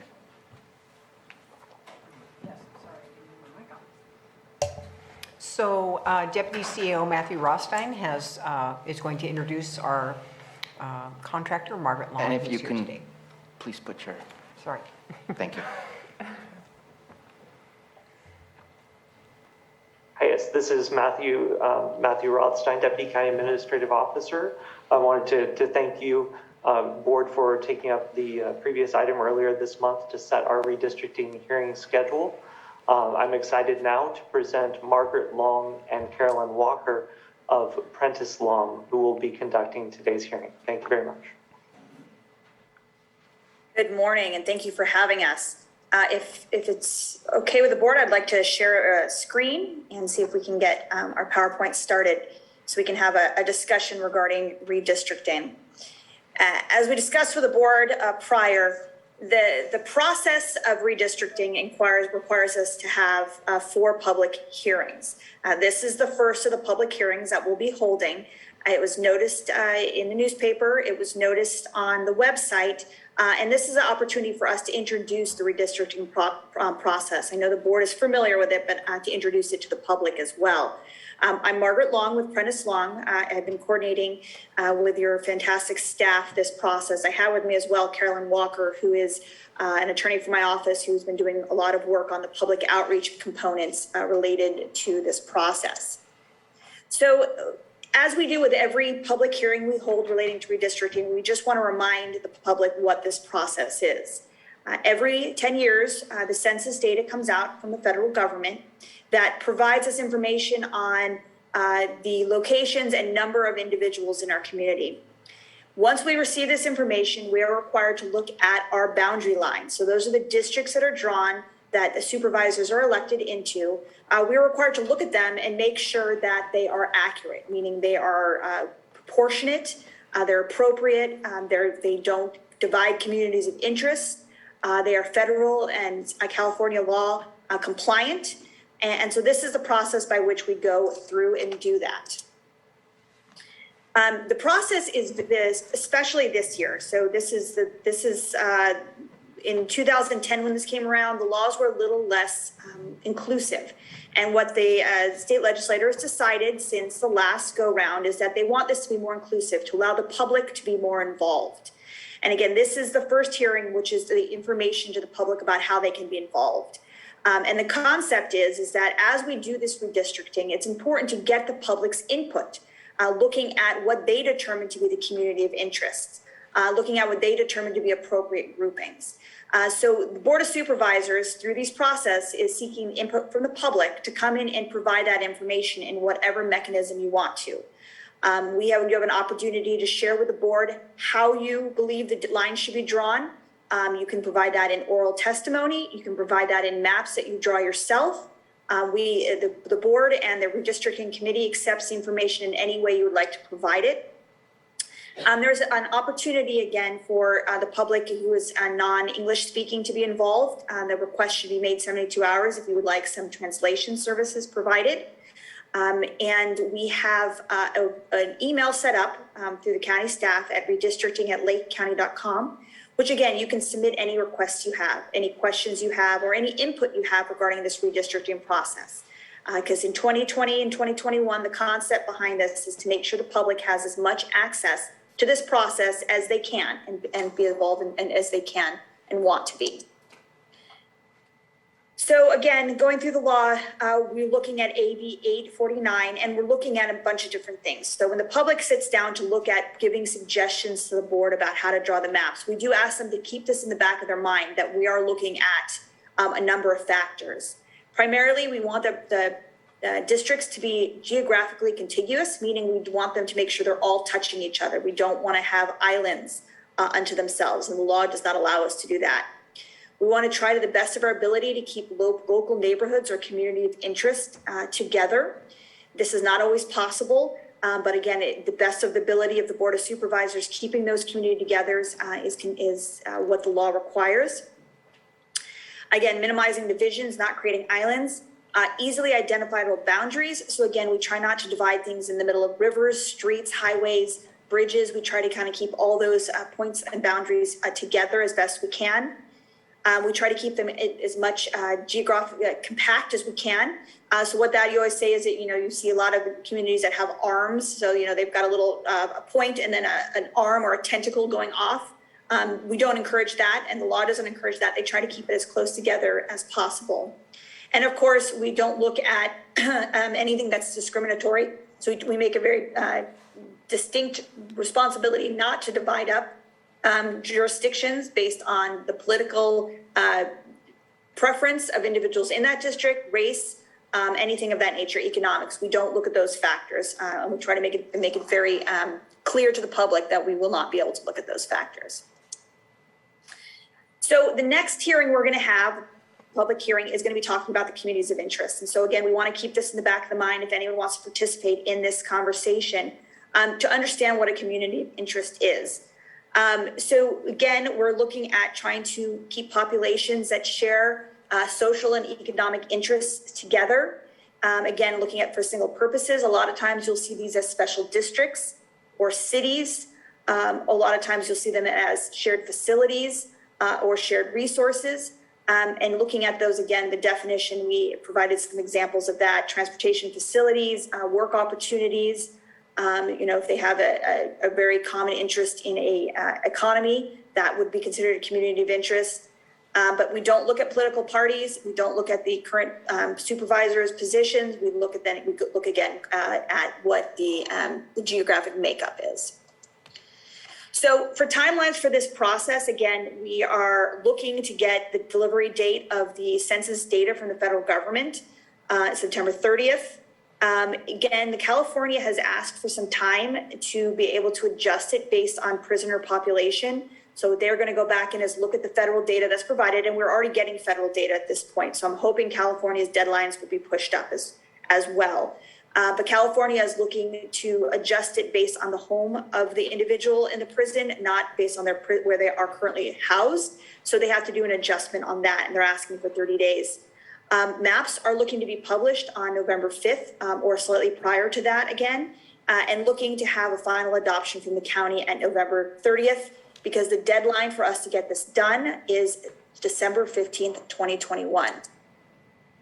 So how the county residents can be involved, again, we're going to be holding 4 redistricting public hearings. They're going to be available via Zoom. So we encourage the public to attend. This is the first one to provide the information on how to get access to it. The next one, again, we're going to be looking at communities of interest. We will be publicizing forms that people can fill out to kind of give us an idea of what they view as a community of interest. We'll be providing our suggestions and looking forward to comments on that. The November 2nd hearing, again, is going to be the hearing where we actually start looking at draft maps.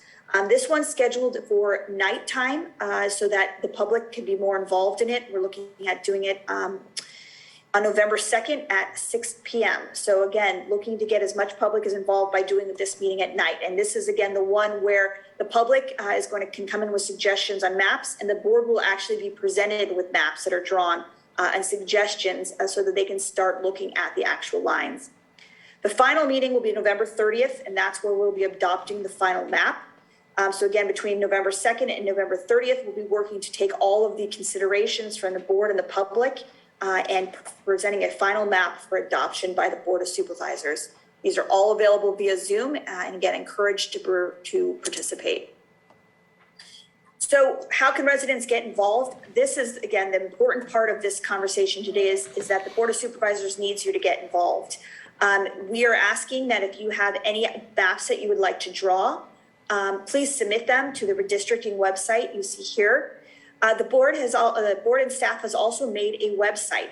It is on the Lake County website under Government, Boards, Board of Supervisors, and Redistricting. So if you go onto the website and you go into Board of Supervisors, it is one of the tabs you can tab on to get in there. We will provide additional information there. We'll provide samples of the drafts, any forms that we submit, meeting minutes, that will all be on there. So if you have any questions related to that, that's a really good first place to go. Again, the public can also listen versus a bunch of different social media. And these videos will also be, they are recorded and they will also be available to view as well if you're unable to attend the meetings. So again, if you have questions, we encourage you to go to the website. That's a really good first place to go. It's up and running, already has great information on it. If you have anything you'd like to submit or specific inquiries, the redistricting at lakecountyca.gov is the great way to do that. And I thank you to the staff of Lake County. Working with Matthew has been an absolute pleasure, very responsive, very knowledgeable, and making this process go very smoothly. So I really am very appreciative of that, and IT and GIS staff as well. But again, the process works because we get people participating in it. So the goal of today is to encourage folks to participate, encourage folks to reach out with their thoughts and suggestions. It will all be considered. Everything is taken into consideration and looked at. And so we encourage you to do that. And thank you for the opportunity to do that quick PowerPoint. And I'm happy to answer any questions before we open it up for the public meeting. All right, thank you very much for your presentation. Any questions or comments from the board? And so I do know that the federal government did a quote-unquote dump of a lot of data, and I tried looking for it. It really is not available on a local level until September 30th. That's where, because I think it was much more 30,000 view of 30,000-foot view of everything that's inside that data, rather than drilling it down to like the city of Clear Lake or city of Lakeport or things like that. Am I correct on that, that it is out there, but it's not available with that kind of specificity? You're absolutely correct, Supervisor. It is a data dump is a great way to describe it. And we are hearing that they're going to continue to do that and provide it more information before September 30th, but the date we still have is September 30th. So we will, if they are gracious enough to give us the information ahead of time, and California is able to process it, we'll speed up our process as best we can. Okay, thank you very much. But we're still working out those timelines. Okay, thank you so much. I do have a question, and I don't think it's within the purview of the contract that we have with you, so the question might be to staff. I think it's important for us to pay attention to the legislative districting that's also going to happen within the state, both for federal and for the state of California. What kind of level of scrutiny are we having on that? Are we in a group that is active in all of that? Because that's really important to us as to who our future representatives will be. I know we did write a letter saying, please keep us within the scope of Napa and Sonoma County with Mike Thompson. Just kind of curious of what level of participation do we have? And so I'm going to defer to Matthew for that answer to that question. He's the staff person that has dug into this the most. Matthew? Yes, and we've not been directly involved at the federal level to this point. We have certainly indicated to our representatives that we would like to be apprised of any updates, but we have not received any to date, and I can definitely follow up on behalf of your board. And I'm taking it's probably similar timelines for all of the above than what we're dealing with locally. Yes, very probably so.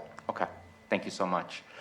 Just something that I'll check in from time to time, just because I think that's a really important factor for us to make sure that we have the proper representation moving into the future. If there's no further comments or questions, let's go ahead and open it up to the public, both in the boardroom and the Zoom room. Any public comment? And I'm sorry that we haven't changed the final date from December 15th to anything earlier for you. I know from the registrar of voters perspective, it's going to be a tight window. And we'll just have to work together to make sure that that's I hate to say as simple as possible, because it doesn't sound simple, But hopefully everything will be done in time so that it doesn't have to push your deadline a little closer.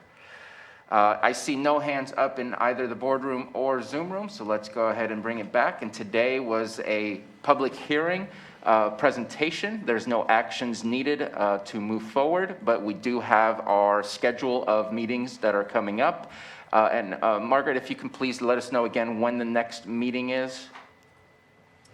Absolutely. The next meeting, one moment, and I'll pull it up.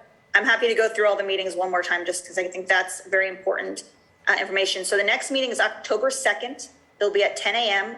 In the boardroom. It's a Saturday. That's where we're. It's a Saturday. It is a Saturday. So it'll be again done as a special meeting. And that will be the opportunity to talk about communities of interest. The next meeting is November 2nd. That's going to be our evening meeting. It'll be held at 6 p.m. And that is where we'll go over the draft maps. And the last meeting will be November 30th, 2021 at 9 a.m. In the boardroom. Again, a special board meeting. And that will be when the final map is adopted. Thank you so much for going over all that. Perfect. Well, thank you very much for the presentation, and we'll look forward to seeing you again on October 2nd. Thank you. Have a great meeting. All right. And so with that, we're going to take a quick pause. We're going to go into closed session. I'm hoping that 10 minutes, 15 minutes maybe at the most. So we will reconvene. Let's just go ahead and give a little bit extra time. We'll reconvene at 11:10 into open session. And we will continue with item 6.4. And we are going to go into closed session to go over 8.3, public employee appointment pursuant to Government Code Section 54957B, 1A, appointment of Community Development Director. And with that, we will go ahead and go into closed session and again reconvene at 11:10 a.m. Seems like the microphones are, oh, okay, they're on now. So Johanna, are you ready to go? Yes. Thank you. All right, I got the thumbs up. It's 11:10. Welcome back. And looking at Ms. Grant, I need to ask if there was any action taken in our closed session. Okay, so asking if any action was taken during closed session? None taken. Okay, no action taken. Thank you very much. And let's move on to 6.4, 10:30 a.m. Consideration of response to the 2020-21 Grand Jury Final Report, and CAO Hutchinson. Again, I'm introducing Matthew Rothstein, who will present this response. Thank you and good morning again, Board. As you're aware, each year, the Lake County Civil Grand Jury compiles a series of reports making recommendations to improve government systems, procedures, and methods of operation. The Civil Grand Jury's final report collects findings and recommendations based on their investigations. Pursuant to the California Penal Code sections 933 and 933.05, your board is required to respond to grand jury recommendations as requested. And staff have been privileged to work with your board to prepare the draft response that was attached to your agenda. And this response uses the grand jury's recommended format and includes answers to all recommendations for which a response was required. We recommend that your board acts today to approve the response and authorize the chair to sign. If you find that any changes are needed, those must be adopted no later than Tuesday, September 14, to allow timely submittal. Thank you very much. Thank you very much. Any comments or questions on the reports that we were provided?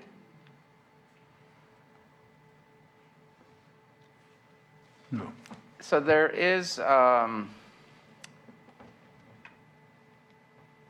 was reading through this and it didn't catch my attention until I was thinking about it later on. I believe it's on the collected departments report. And I know that there's specific answers. There's agree, already done, agree, will be done by a certain time, neutral, and then disagree. And maybe I don't have them exactly correct as far as what's available. And I'm looking through it, and I'm sorry that I just thought of this, that I feel like at one point, there stopped saying agree or disagree, and I'm wondering if we need to make sure and label it. And I'm looking at page 12 and page 13. I want to say this is from Ms. Grant. Is it enough to, one of the response was, it says, it is presently being done and so has already been implemented. Obviously, that would be agree.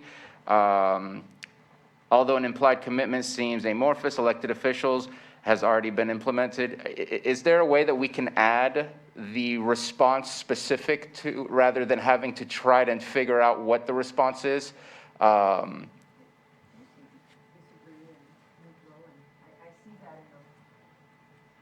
In the body of the county council. Because it started out with the agree and disagree, and then eventually, as we got to the bottom of the document, it was more of an implied response based on the 4 responses that we have, and then, of course, the language.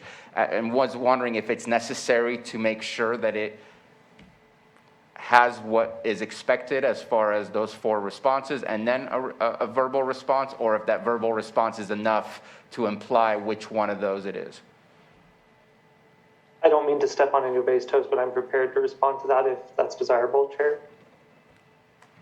Go for it, Matthew.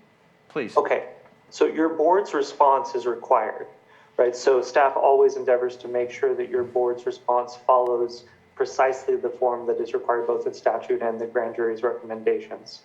With the departmental response, those essentially function as background for the preparation of your board's response. We do include them so that the grand jury likewise has that background. However, your board's response is the one that must be compliant as to form, and it is as prepared today. Okay, thank you for that clarification. But that's all I had on the reports. Appreciate the staff time for getting all of the responses. And also thank you to the grand jury for your questions and your concerns, and hopefully everybody learned a little bit more about our processes and a better understanding of how we're moving forward and what's being implemented and what's being worked on. Any comments or questions before we open it up for the public? Okay. I would just add, Mr. Chair, that that we're off to a good start with this year's grand jury as well. They invited me over to give them kind of an overview of county operations, and they have lots of questions and interest in our work, so we look forward to the coming year with them. All right, thank you for that. And so we have Bridget on the Zoom room. Let's go ahead and unmute Bridget, and please provide your full name, and you have 3 minutes. Hi, can you hear me? Yes, we can. This is Bridget McQueen, and I'm just want to make sure you guys got my emails. This is in reference to the We the People report in the grand jury, and also the claim and the sewer. As you know, we have a lateral with, it's a public lateral with 50 homes at stake. If we don't take care of the sewer issue, we have the risk of the lake, and I know that your goal is to keep people safe, it's keep the lake safe. Bridget, I don't mean to be rude and interrupt. I just want to make sure that we stay on the topic at hand, which is the response to the grand jury report. The issue and incident that you're discussing right now is a separate issue and incident.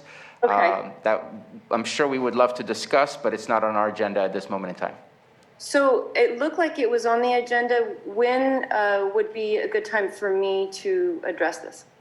So you could always bring it to us during public comment. That is not based on any item on our agenda. You can discuss it with your district supervisor and see if maybe that can be brought back to the board. But at this moment, again, you can discuss the response to that specific item within the grand jury. And if you have issues with the response, and which is what we're looking at right now, is the staff response and board response to the grand jury report. So I'm looking at the staff response to the grand jury report, which was from Scott Harder at Special Districts.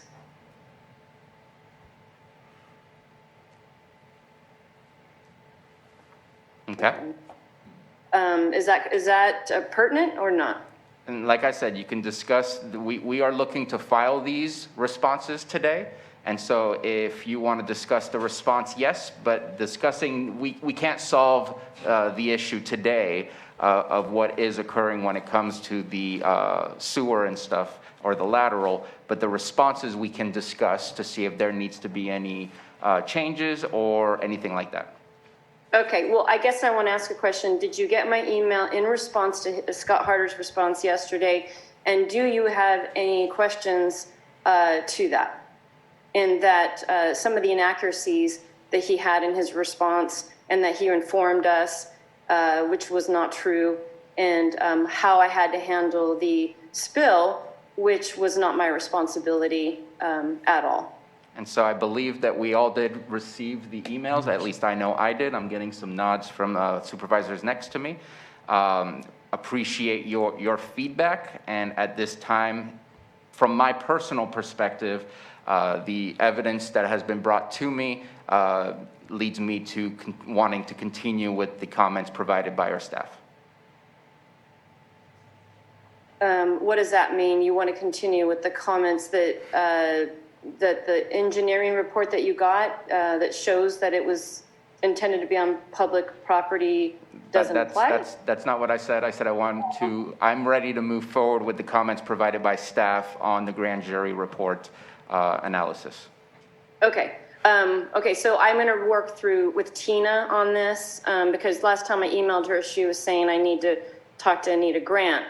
So I'm just confused on how you want me to work with all of you to resolve this. And I would say start there, and maybe it does need to lead to Ms. Grant. But at this moment in time, again, the issue itself will not be resolved today. Okay. And so please start there, and hopefully we can come to an understanding of what needs to be done. Okay, great. Yeah, Tina, I'll be in touch with you. Thank you very much. Any further comments on this item? Seeing none in the boardroom and seeing no more in the Zoom room, bringing it back to the board.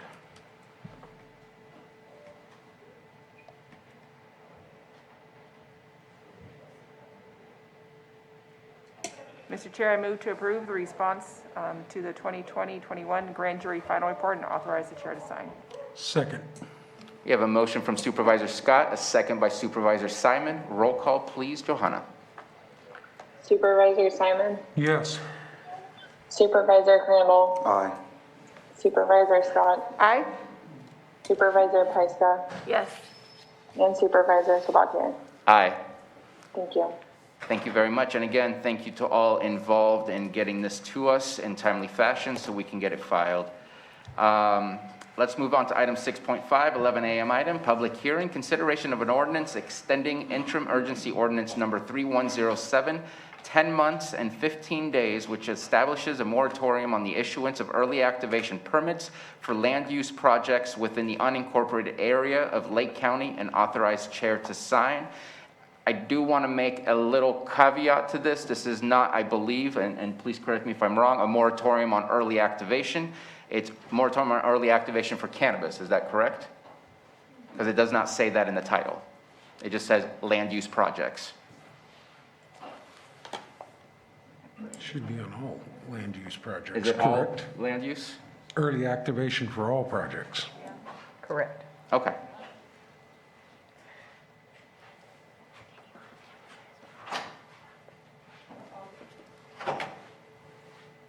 If it's possible, please. Is your introduction complete, Mr. Chair? If we could please put the mask over the nose, please, and thank you. Well, wait a minute. Was the first moratorium cannabis related? No, It was early activation for Yes. all early activations? Okay, thank you for that. Okay, that's where my confusion leads from. And so, CAO Hutchinson, please. So thank you, Mr. Chair. Susan Parker is going to present the staff report, but before she does, I just want to again thank the ad hoc committee of your board that has been working with staff in support of the CDD department. They've had a vital role in getting this back to your agenda. We've worked with them every step of the way, and so I think they'll have a few comments after Susan does the initial presentation. Go ahead, Susan. Thank you. Great. Thank you. Good morning, board. This public hearing provides your board and the residents an opportunity to consider an ordinance extending the interim urgency ordinance number 3107 for 10 months and 15 days. This ordinance extends the moratorium on the issuance of early activation permits for land use projects located within the unincorporated area of Lake County. Excuse me. On July 27th, your board adopted the interim urgency ordinance after considering the recommendation by the Community Development Ad Hoc Committee. That interim urgency ordinance took effect immediately upon its adoption and continues in effect until September 9th. At that meeting, your board made the determinations outlined in the interim urgency ordinance that included addressing the backlog of early activation permits and reviewing and/or modifying the early activation permit process. As of August 26th, the Planning Division backlog included 145 cannabis use permit applications under review and 45 unassigned projects, 17 of which were early activation cannabis permit applications. And since the effective date of the moratorium, 2 early action permits that were in the pipeline have been issued. As required, the Community Development Department issued a publicly available written report 10 days prior to the public hearing describing the need to extend the moratorium. After careful consideration, we found that no immediate alternative was available. The impactful actions related to the outsourced professional services were deemed the most productive and have the potential for the most immediate impact. We have determined that there is no feasible alternative to satisfactorily mitigate or avoid the specific adverse effects identified as well or better with a less burdensome or restrictive effect, and with the adoption then the adoption of a proposed moratorium extension. And with that, I yield to the Community Development Department committee members, Supervisor Simon and Pyska. Thank you. Yeah, we bring this back to you, obviously, after the approval. And we've worked through the process as a committee and concur with our interim community development department and director as we move forward with this, asking for the 10-and-a-half-month, 10-month, 15-day extension. Let me get those dates exactly right. Yeah, the 10-month and 15 days extension. As we're working through the process, when we brought this for all early activation projects, we were looking to really give the community development department to really get a handle on where we're going here. As we knew, the numbers to be, it was overwhelming at this point, and we thought that bringing this forward would be the necessary need to help us move forward in really streamlining the process eventually. With that in mind, we feel that this opportunity for the 10-month hiatus will give us the opportunity to do some things that we've been working on collaboratively as the committee and in the department. One, hopefully moving forward here eventually with Community Development Director, I know that we've been working on as an entire board.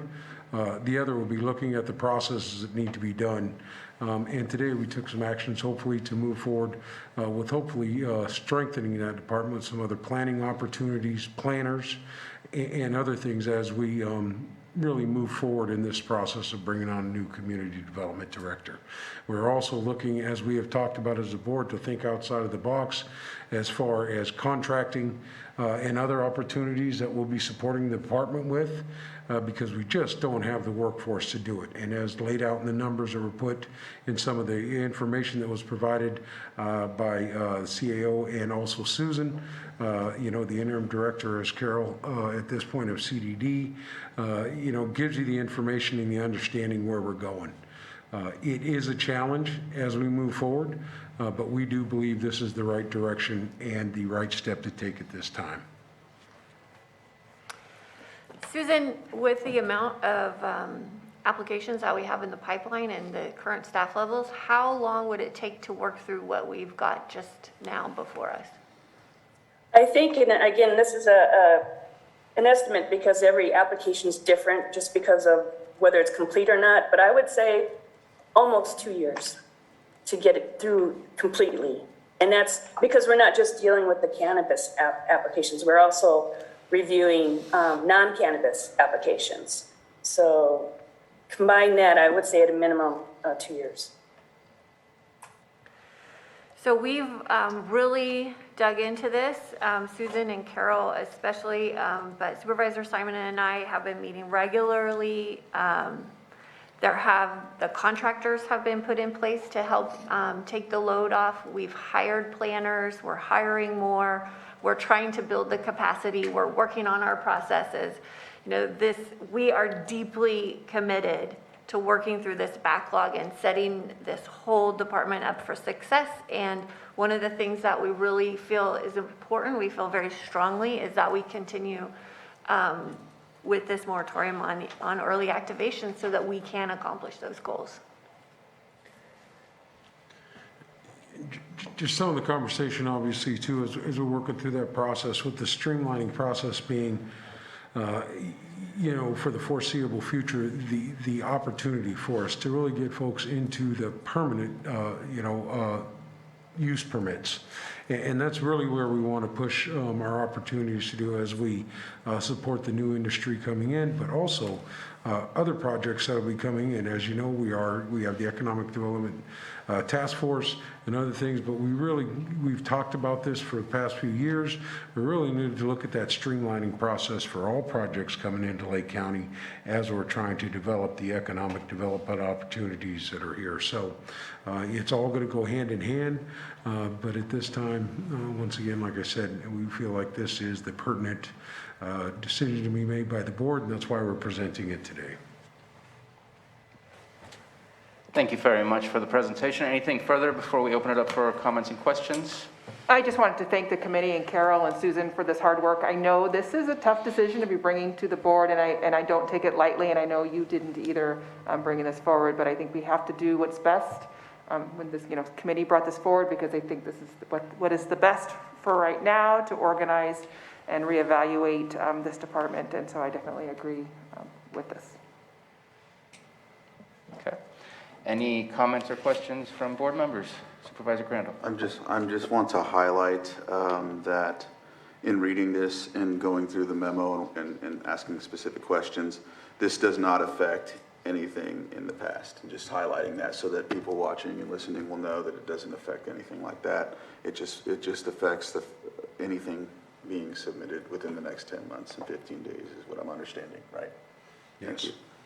Right, so the projects that are already in are still in progress. Thank you.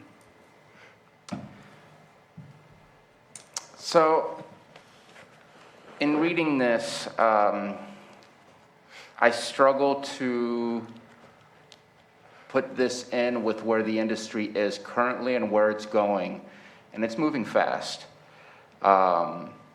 Prices have dropped, which I'm not unhappy about, but it changes things.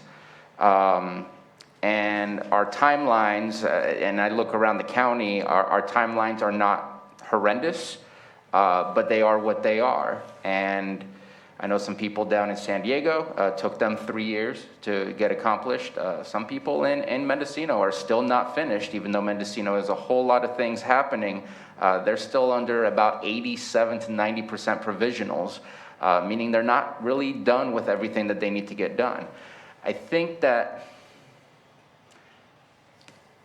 the window is getting shorter and shorter, or smaller and smaller, because of the price value drop. And by doing this, and let's be real, we're talking about cannabis, because I don't know how many early activations have occurred for any other business in the past 2 years at this moment in time. So while we say all applications, we're really mostly discussing cannabis here. I think that I would like to make it a smaller timescale personally. I think January 1st, by saying 10 months and 15 days, that means whoever wants to submit an application is going to miss out entirely, possibly by next year. And I think we need to look at something that's going to be doable, viable, and least disturbing to our environment. We could do 5,000 square feet. We could do 10,000 square feet. I think that if we start looking at those small things, that it's an opportunity. And I know that I'm making an assumption, even though my colleagues have their own comments, that we can stop this anytime we want.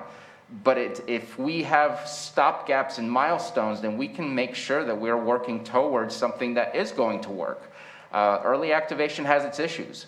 I think that if we are going to have an early activation in the future that's cannabis related, it needs to be something else other than an early activation, because 6 months on a year state license makes zero sense for that to overlap and not have the same timelines.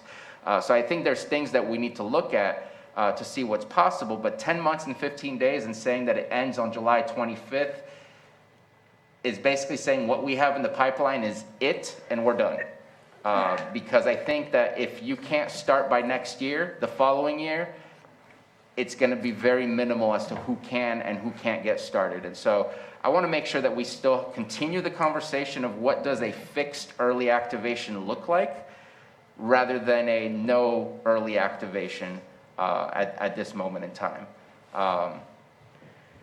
I'm concerned about the 10 months and 15 days. I think it's too long, and it's also, if it is across the board, I don't want to slow down other potential projects, whatever those may be, that could utilize the early activation. I know there's been conversations about early activation being used for previous packing sheds to be brought back to life and using as a processing plant.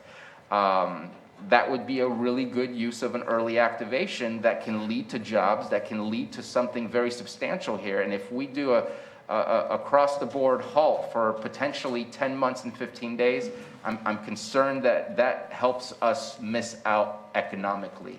I know that there's a lot of capacity issues, and that's what we're dealing with, and that's why this is brought to us.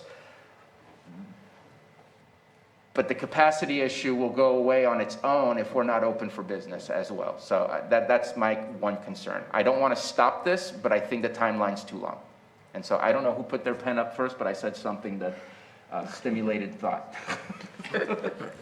Just wonder, those conversations you're having about the timeline was a consideration that we had, as a committee. And at this point, and Anita, you can correct me if I say something wrong here, but this is, under this urgency ordinance and moving forward, the shortest time frame that we have to offer at this point. And ultimately, I just want that, if I'm saying the right thing, clarify that also.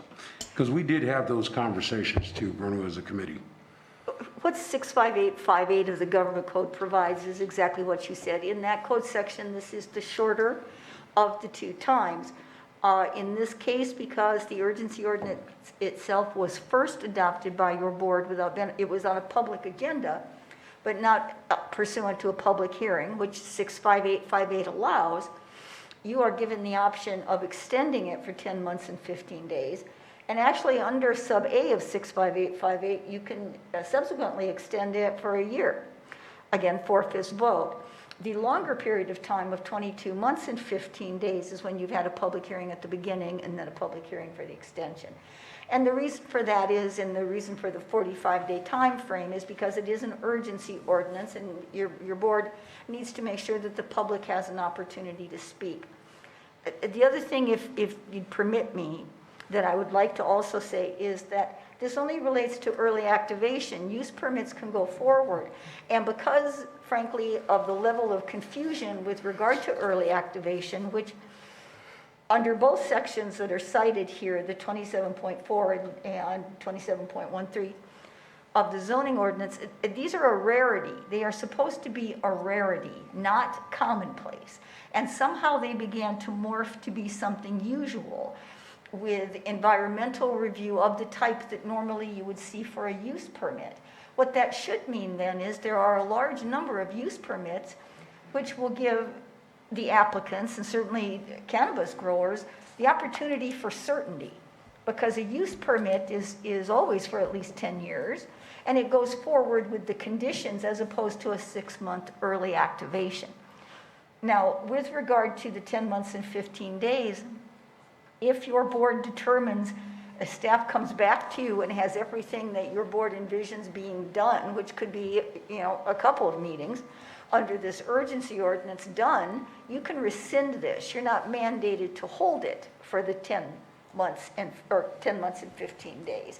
But this is the length of time the public is informed you may hold it. And again, most of this and the deadlines are to inform the public at large as to what the scenario is going forward. But again, if your board determines that actions can be taken more quickly or more perhaps spot fixes, whatever, anything that happens as staff and community development is looking at this, your board can rescind the ordinance if you feel the task has been accomplished at 6 months or 5 months. This is in the control of your board, but you're right, Supervisor Simon, the statute provides for 2 timeframes, and the lesser of the 2 is the 10 months, 15. Supervisor Prescott. So,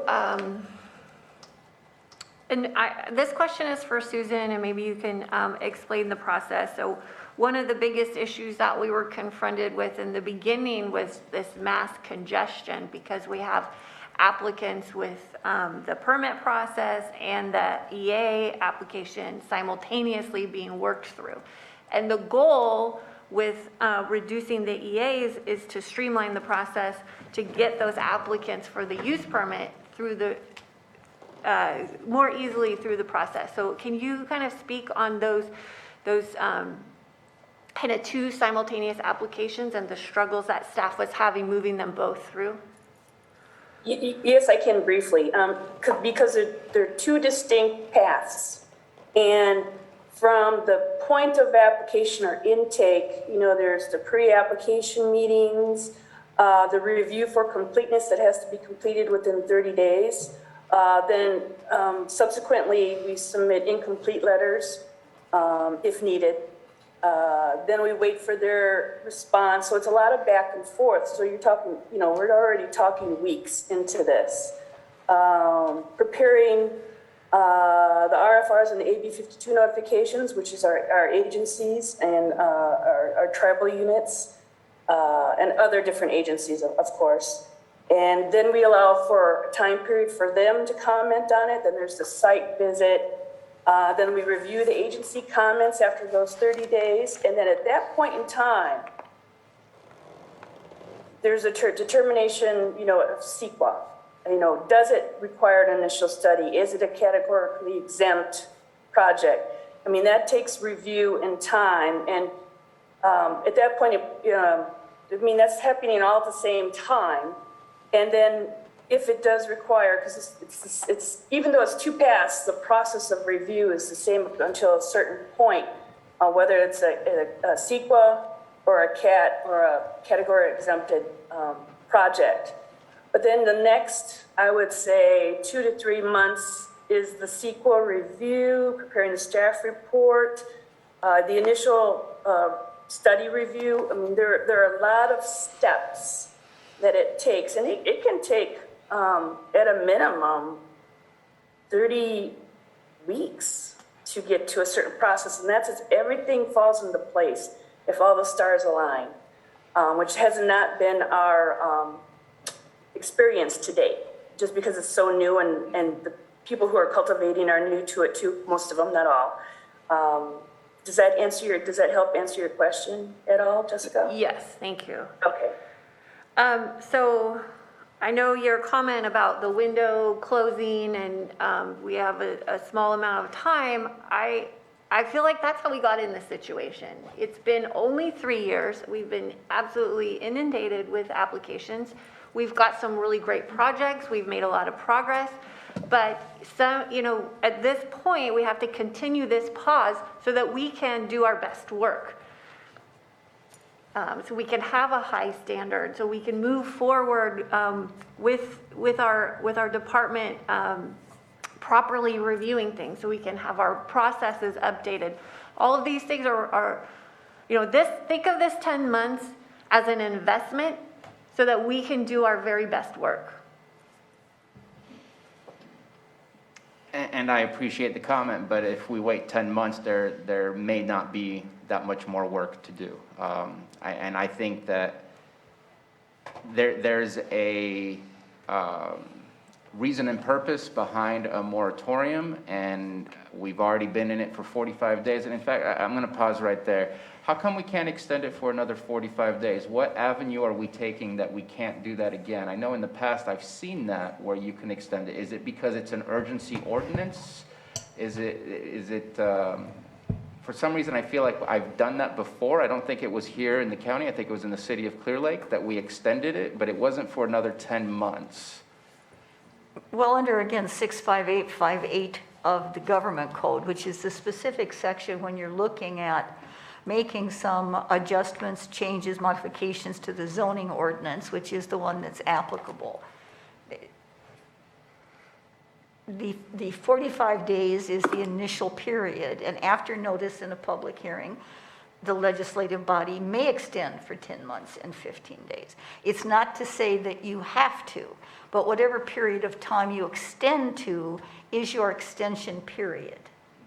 So we can do less. You can if we do choose less, to. but So then you're done. It's not the lowest number that we can use. We can do 3 months if we wanted to. You can, if as a board you believe you will accomplish all of the tasks that you're setting out for staff in terms of streamlining this. And when you were talking before about streamlining the use permit process, much of what with regard to the initial study for particular types of properties, there are many jurisdictions that have found ways to streamline this process by looking at the nature of the property and what certain conditions have to be in existence at the time in order to qualify for a negative deck, a mitigated neg deck, or a full-blown EIR. So there are a number of ways that the process can be incrementally sped up as you're looking at the use permits by themselves without the added issues. And if you're talking long delays of 8, 9, 10 months to a year or two on use permits, but you've got an EA that expires in 6 months, you have an issue because now they've begun and still can't move forward. So that also creates a problem. But with regard to this, if your board wanted to set it at a different time period, you may. But a strict reading of 65858 would tell you that's your extension. And then your choice after that is you could extend it for 1 year. And that's what it says. You may extend it for 1 year. So what I would advise you is if the 10 months, 15 days, your board can ask periodically for status updates and reports on this. You have a committee that's dealing with some of this. So you can use that time. If at any point you don't feel that the work is being done that you wanted to have done, which I doubt very much would be the case here, or if you feel that another direction should occur, or if you think the lion's share of what your board envisioned has been accomplished, you can rescind. There's nothing that precludes you from doing that. That's a very simple action. It just comes back on to rescind. The issue with pinning down a lesser time frame is at this point, the report that was done and published is rather perfunctory because it's early days. And until you actually get into the meat of an issue, it's very difficult to be able to gauge time. What you can certainly do is require those reports to occur and be submitted to you on a quarterly basis or semi-annually or whatever you want so that you can gauge that process and also then control the time frame. But I'd be careful in terms of giving too short a time frame because you may be this close and not done. But that's just from a legal perspective. Obviously, your board has to do this operationally in the way you think is best. Thank you. Supervisor Pyska? So I understand there's changes in the market and there's going to be adjustments, but we're looking for a sustainable industry and we can't rush that. We really have to take our time, work through this immense backlog that we have. If we were to not do this or just do this for a short period of time, we're going to be right back where we were 6 months ago. So just, I said it before, this really is an investment for how we're going to perform going forward.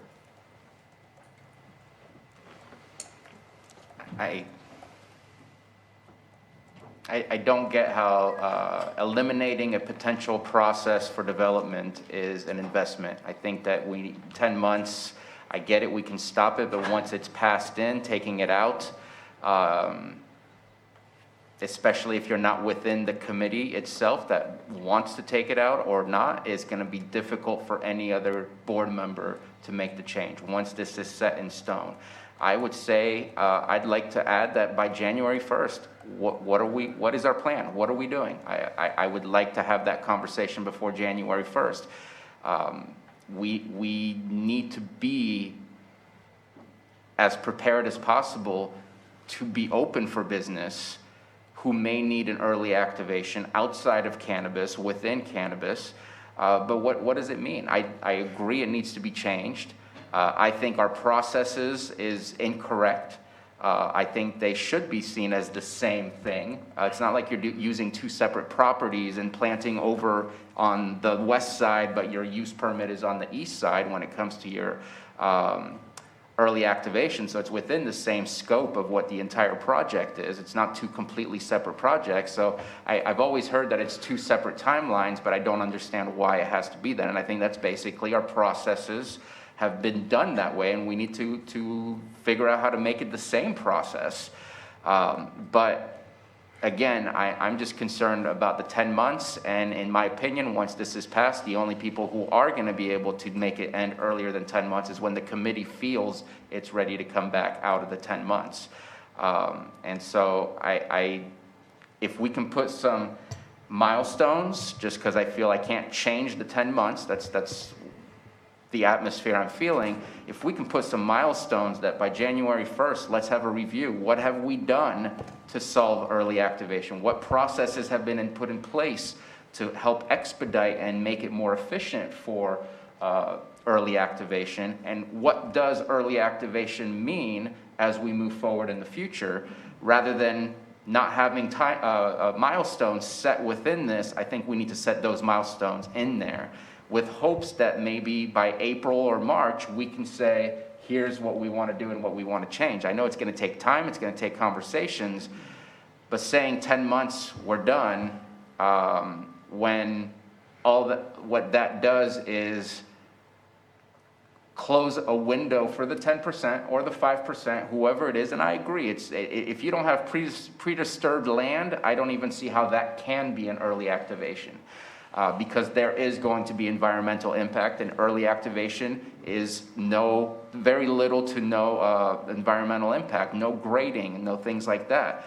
I think that we created a very vague and gray concept of what that was, and I think it's very simple, in my personal opinion, to create the black and white rules and regulations so that it has the minimal impact, and we can make it be a part of the process rather than a separate process of the use permit. So I'd like to set those milestones, and that milestone should be what progress have we made to establish an early activation program that works, and what progress have we made where the processes of the use permit in conjunction with the early activation have been streamlined to work together rather than be two complete separate processes. And I'd like to hear that by January 1st.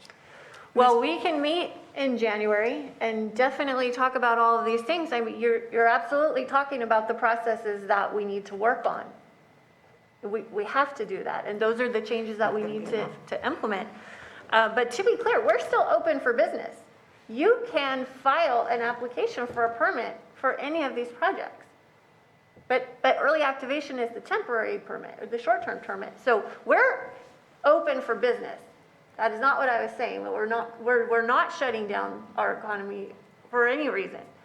But we have to do this better. And so everything that you mentioned on how we make our processes better and stronger, and we look at our ordinance, that is the goal. But we can come back in January and talk about it.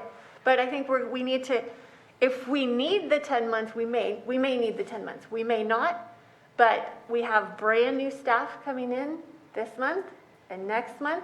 And there's a lot of learning that's got to happen, and we've got to dig into this work with our processes. Mr. Chair, if I may, the 65858 discusses the idea that you're entering into a moratorium, essentially, because there's no feasible alternative to avoid the impacts that you're trying to avoid. And there's no less burdensome or restrictive effect. So certainly in conjunction with this ordinance, your board could require reports be issued and presented to your board on whatever period of time you would like, to question to see whether progress is being made, whether it's leading to the mitigation, the resolution of these impacts. Because I understand you wouldn't want to get to the end of 10 months and have less than a full picture as to what will be accomplished. And certainly your board could direct staff to provide that in whatever period of time you would want to, which would also give you an opportunity to revisit the effectiveness of the ordinance. And thank you for that. And I get it that we're open for business, but early activation gives us a competitive edge to get things going. And again, talking about all potential businesses. And I think that we need to minimize this timeline as much as possible. And I will say, I have a slight concern with what's occurred just in the last 45 days since the moratorium started, that the response I received was that we did 2 early activations, whatever that is what it is, but that all the rest of the applications submitted are eligible. And in my opinion, that can't possibly be true. Just because you had an application submitted should not mean that we have 147 that are eligible for early activation, because that creates hope where hope should not be. And so that means we haven't gone through and looked at these applications. We don't know which ones are going to really have a larger impact than others and better understanding of what these projects are. And it's already been 45 days. So I'm concerned about seeing that 10 months and 15 days. I know one of our early activations is the Work-Right building that happened, and I think that worked out real well. They have a good amount of staff over there. And so it's not just the cannabis cultivation, it's other businesses as well, and 10 months deletes that competitive edge where we could lose and bleed out some of the potential jobs that we create and things like that. So I would like that milestone to be by the end of the year, not in January, but by the end of the year. What's the strategy? What's the plan? Because I know you guys are working on it, but I don't know what that plan or strategy is when it comes to this. And I'd like to see it by January 1st so that we can really start working on it. Because I'd like to see it done a whole lot sooner than later, and I don't feel like I'm getting the full, and I get it, I'm not on the committee, but I'm not getting the full scope of the conversation to really understand. And please help me understand, because I don't see timelines, I see a moratorium to stop us, but I would be a lot more comfortable if there was a plan that was offered of what the timelines actually looked like. So let's have that conversation in January, but I firmly believe we need to keep the 10 months in case we need it, but we can regroup in January, and at that point, we'll have our staff on board for several months, and we'll have I think it'll be a good time for us to have that conversation. Yeah, committing to the reporting every, on a quarterly basis is absolutely what we can do. We'll continue working the process. You want to answer something, we did have the 45 days. I know some of the questions were asked, like, hey, how many folks do we have in the pipeline? What is assigned, what is unassigned? So, finding, an opportunity to get it fixed in 45 days just wasn't realistic when we sat down and we talked about it as a committee and looking through that. So we're asking for the 10 months. We'll continue to update the board as we move through that process, continue to have the meetings, but we already know, like I said, even today with some of the action we took on our agenda today, we're adding planners, we are adding staff, we are moving in the right direction, but we're going to need time to work that out. So by the end of December or January, whenever we set up that meeting, starting out the first of the year, we'll have some more of those definitive answers for you. And that's what we'll work on. Supervisor Crandall? Yes, Anita, I have a question. let's say that the ordinance passes because it needs a 4-1, or in essence. 4/5. And so let's say that in January or February, one of the 4 that decide feel like I don't agree with this ordinance anymore, they can bring it back to the agenda and discuss it again at any given time to rescind. Your board's creating the ordinance, it's always within your power to rescind it. And as I said, the idea of the reports being done for your board would give you an idea of whether the progress being made is sufficient to justify the point of the moratorium under 65858. Because when you're talking about having a plan and a goal to effectuate change in the zoning ordinance, that's the whole purpose of 65858. It can't exist unless that activity is being pursued and those improvements are going to be the culmination of whatever time period is needed and allowed under the law. So this is a very specific code section to operate under. This isn't a standard emergency kind of provision your board can just perpetually review every 30 days. This is an emergency with the requirement for a plan, and that plan has to come to fruition, either within the timeframes given or before. So your board does these with a goal for particular outcomes. So reports would be perfectly acceptable, and your board could decide at any time, either it's been reached or it's not going to be reached or whatever. You can certainly also, if this doesn't work, at some point you could devise an entirely different urgency ordinance, but when I say different, it couldn't be the same topic. Your board has options with regard to the zoning ordinance. So again, my suggestion of the reports was simply so that your board could gauge the efficacy of this urgency ordinance for you and for the county. The other thing I'm thinking of is when, in the last year, we approved an ordinance, and we decided to come back in, I want to say 3 or 4 months to readdress the actual ordinance itself. I don't think we did. It was with the masking or the fines for masking, I think it was. I forgot the number of it, but either or, there was something in the passing of that ordinance or that urgency. It wasn't even an urgency, it was a non-urgency. It ended up having to be, but we ended up having to, we decided that we would come back at a specific time to ensure that we would either move forward or, so I don't know if that applies here. If your board wishes to have it come back at a specific time again to gauge progress, status, et cetera, With the reports. that's completely within your purview. Thank you. I do want to ask a quick question on that again. If, just to finish up the hypothetical, if it was to be brought back to the board for rescinding, it would still require 4/5? Majority, I believe. When you're rescinding an urgency ordinance? I believe. I'll double check that for you, but I believe it's just a majority. Yeah, I wasn't quite sure if it goes in one way and comes out the exact same, or if there's a difference in how the voting matters. And sadly, while I prepared for all facets of 65858, I did not prepare for that. I'm happy I could find the one question. Anything further from the board? All right, let's go ahead and open it up to the public. Raise your hand if you're in the Zoom room, or come up to the microphone if you're in the boardroom. Let's go ahead and start in the boardroom. We will get to you in the Zoom room. Please state your name, and you have 3 minutes. Hello, Chris Jennings, cannabis operator in Lake County. It's pretty clear that the early activation moratorium is a direct attack at cannabis. It didn't even come about until everyone was freaking out about water usage and everything else. So I'm happy that you guys are keeping it fair across the board, but I think everyone here needs to really step back and look at the bigger picture.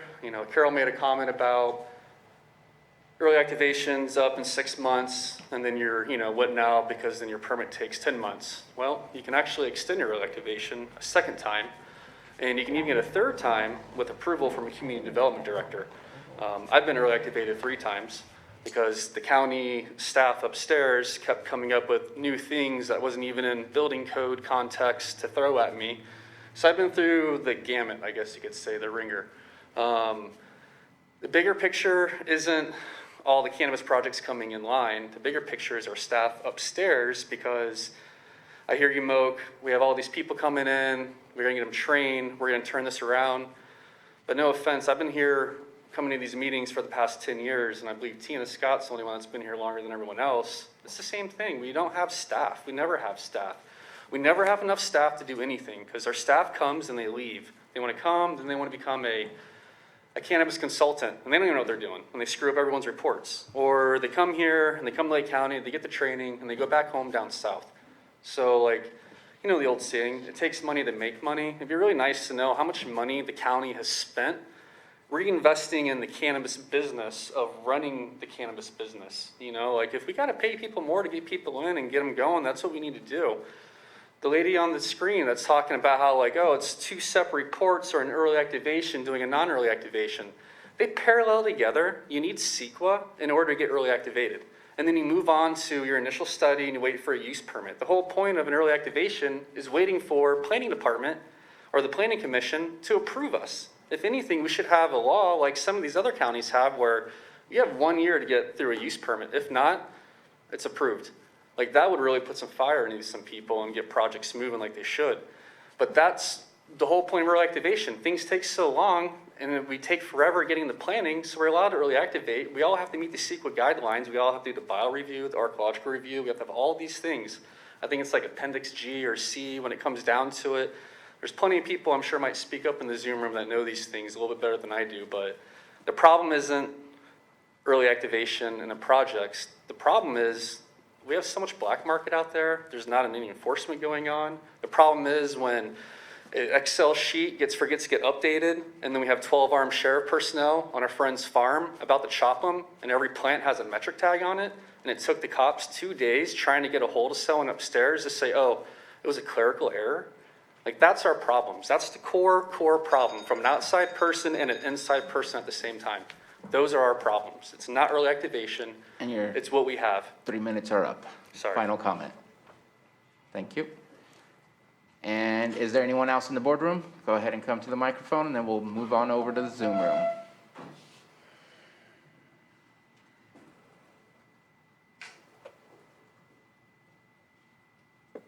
John Moss, I was talking to a young man who works in the industry and the water companies, and I want to contribute that it's a big problem. If you hold off with activation, you have people moving out because they cannot flush their toilets. And yet the early activation commercial marijuana lets them have as much water as they want. And the vineyards have as much water without any regulation. So I'm pointing out that we're at a crisis stage with water. And these marijuana growers are at a crisis stage with waiting and waiting and waiting. And we just might all have to wait too long until the county is completely empty. I just have a lot of sympathy for this guy who keeps trying and trying to do things the way the state tells him. And then the black market marijuana comes forward. It's not an easy subject. I know, it's a big problem. And the big problem sometimes is Mother Nature and the drought. Thank you. Thank you. We'll move on over to the Zoom room. First is Darylyn. If you can please provide your first and last name, and you have 3 minutes.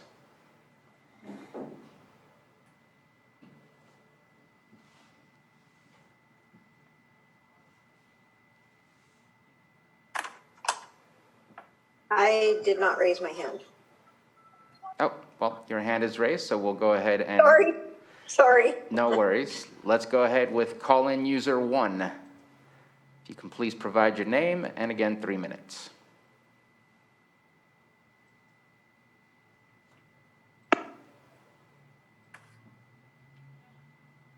Good afternoon. Can you hear me? Yes, we can hear you. All right, wonderful. My name is Angela Ann, and I just wanted to bring up a couple of things that when this urgency ordinance first went before the board, when you guys were discussing it during the original implementation, you guys had addressed the issue of it being exploited and used as a loophole before an application is completed. The difference between the workforce project and the early activation for cannabis is that the workforce project didn't cause large amounts of environmental disturbance before the studies were completed. So I just wanted to remind you guys of that and be aware that early activation, there is a lot of damage done that can be rectified later on. And thank you. Thank you. Next is Jennifer Smith. Again, please provide your name and 3 minutes. Hi, this is Jennifer Smith. I'm concerned that we are once again changing the rules, changing the process for these people that have been in the queue, these applicants that have been in line for quite some time. So while I understand the need for a moratorium in terms of a staffing issue, the staffing issues will always be there. I would feel more comfortable if this perhaps affected new applicants. So if I may interrupt real quick, this is for new applicants. It's new applications for early activations that there would be a moratorium. As stated earlier, I believe, and Ms. Parker, please correct me if I'm wrong, there's 147 eligible applicants right now to ask for early activation still. Yes, Okay. 145. 145. My apologies, I wrote this earlier. Anyways, I just think that we need to, where's the path forward? Do we have some timelines? 10 months is a really long time. I've been through a few urgency ordinances before.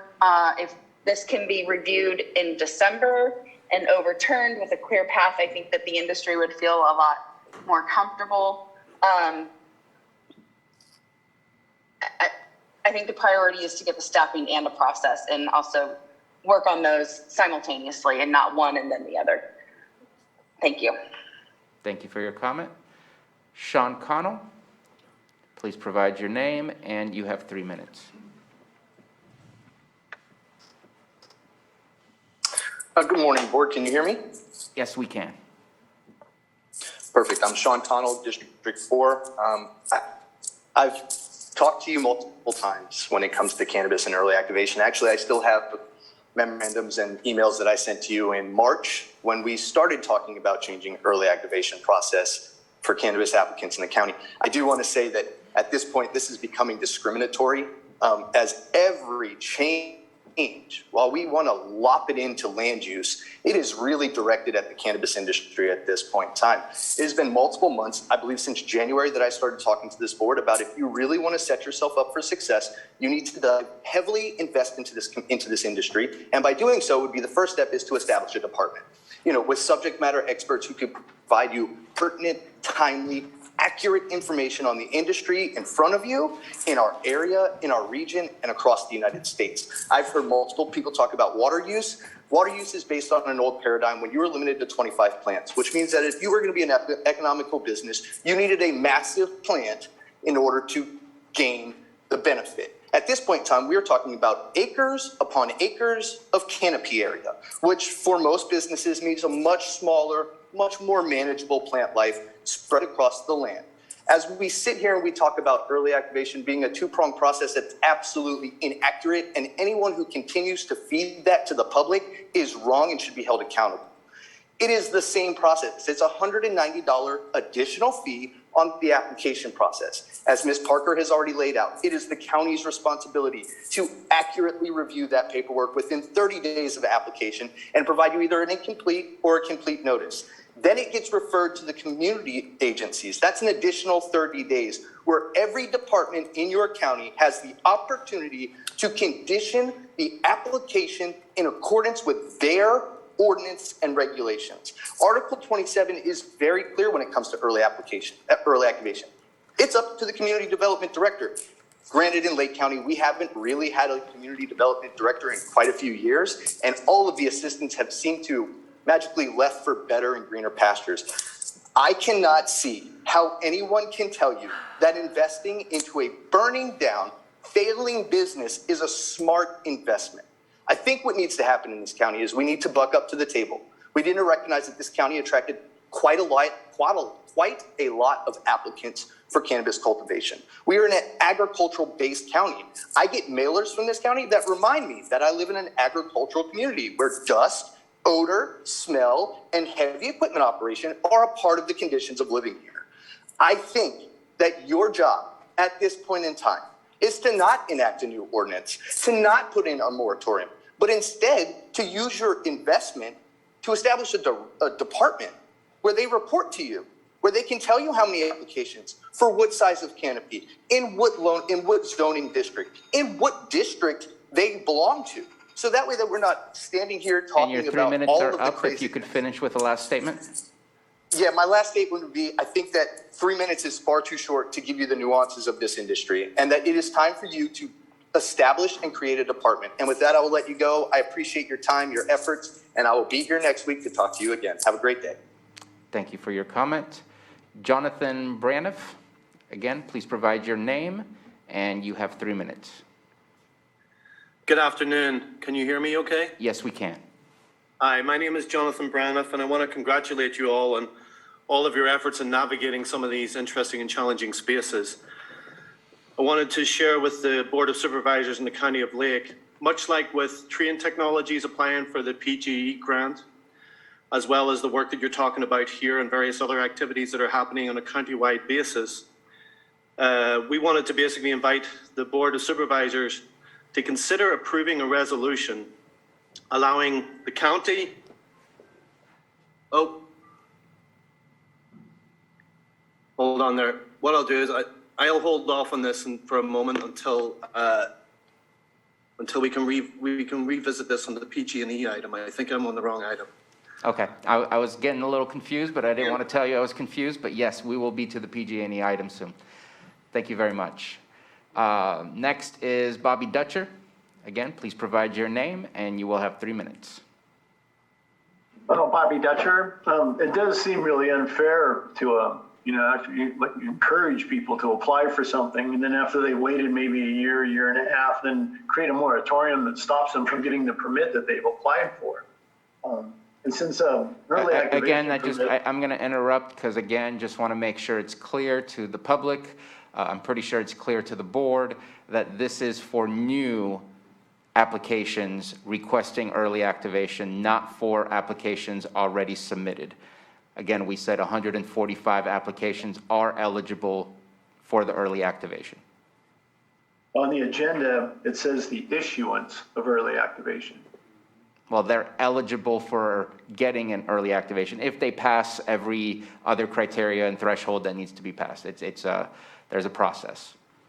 So the people who have applied for early activation will still be able to go forward, and we might be able to approve them like next week. So this is just on applications rather than issuance. And I don't know about the next week, but I'm going to move this to Ms. Parker to see if that is correct, that they are eligible for issuance if they are part of the 145. Yeah, those applications that are in the pipeline are eligible for review to determine eligibility if they haven't already been done so, if that hasn't already been done. And then for our unassigned, of course, those will be reviewed too. So because it's assigned, they have many projects that they're reviewing. They probably have not completed one, and I don't know Mr. Dutcher's project, but he could, I'd be more than happy to look it up if he wants to contact me offline, of course. I don't have a project going, but yeah, the way this reads on the issuance, if you're not going to issue anymore, that seems really unfair. People have already applied and are really close to getting their early activation. So it does not apply to applications in the pipeline. Okay, because it seems like since your early activation permit's running in parallel with your use permit, and I find it hard to believe it creates that much more work for staff.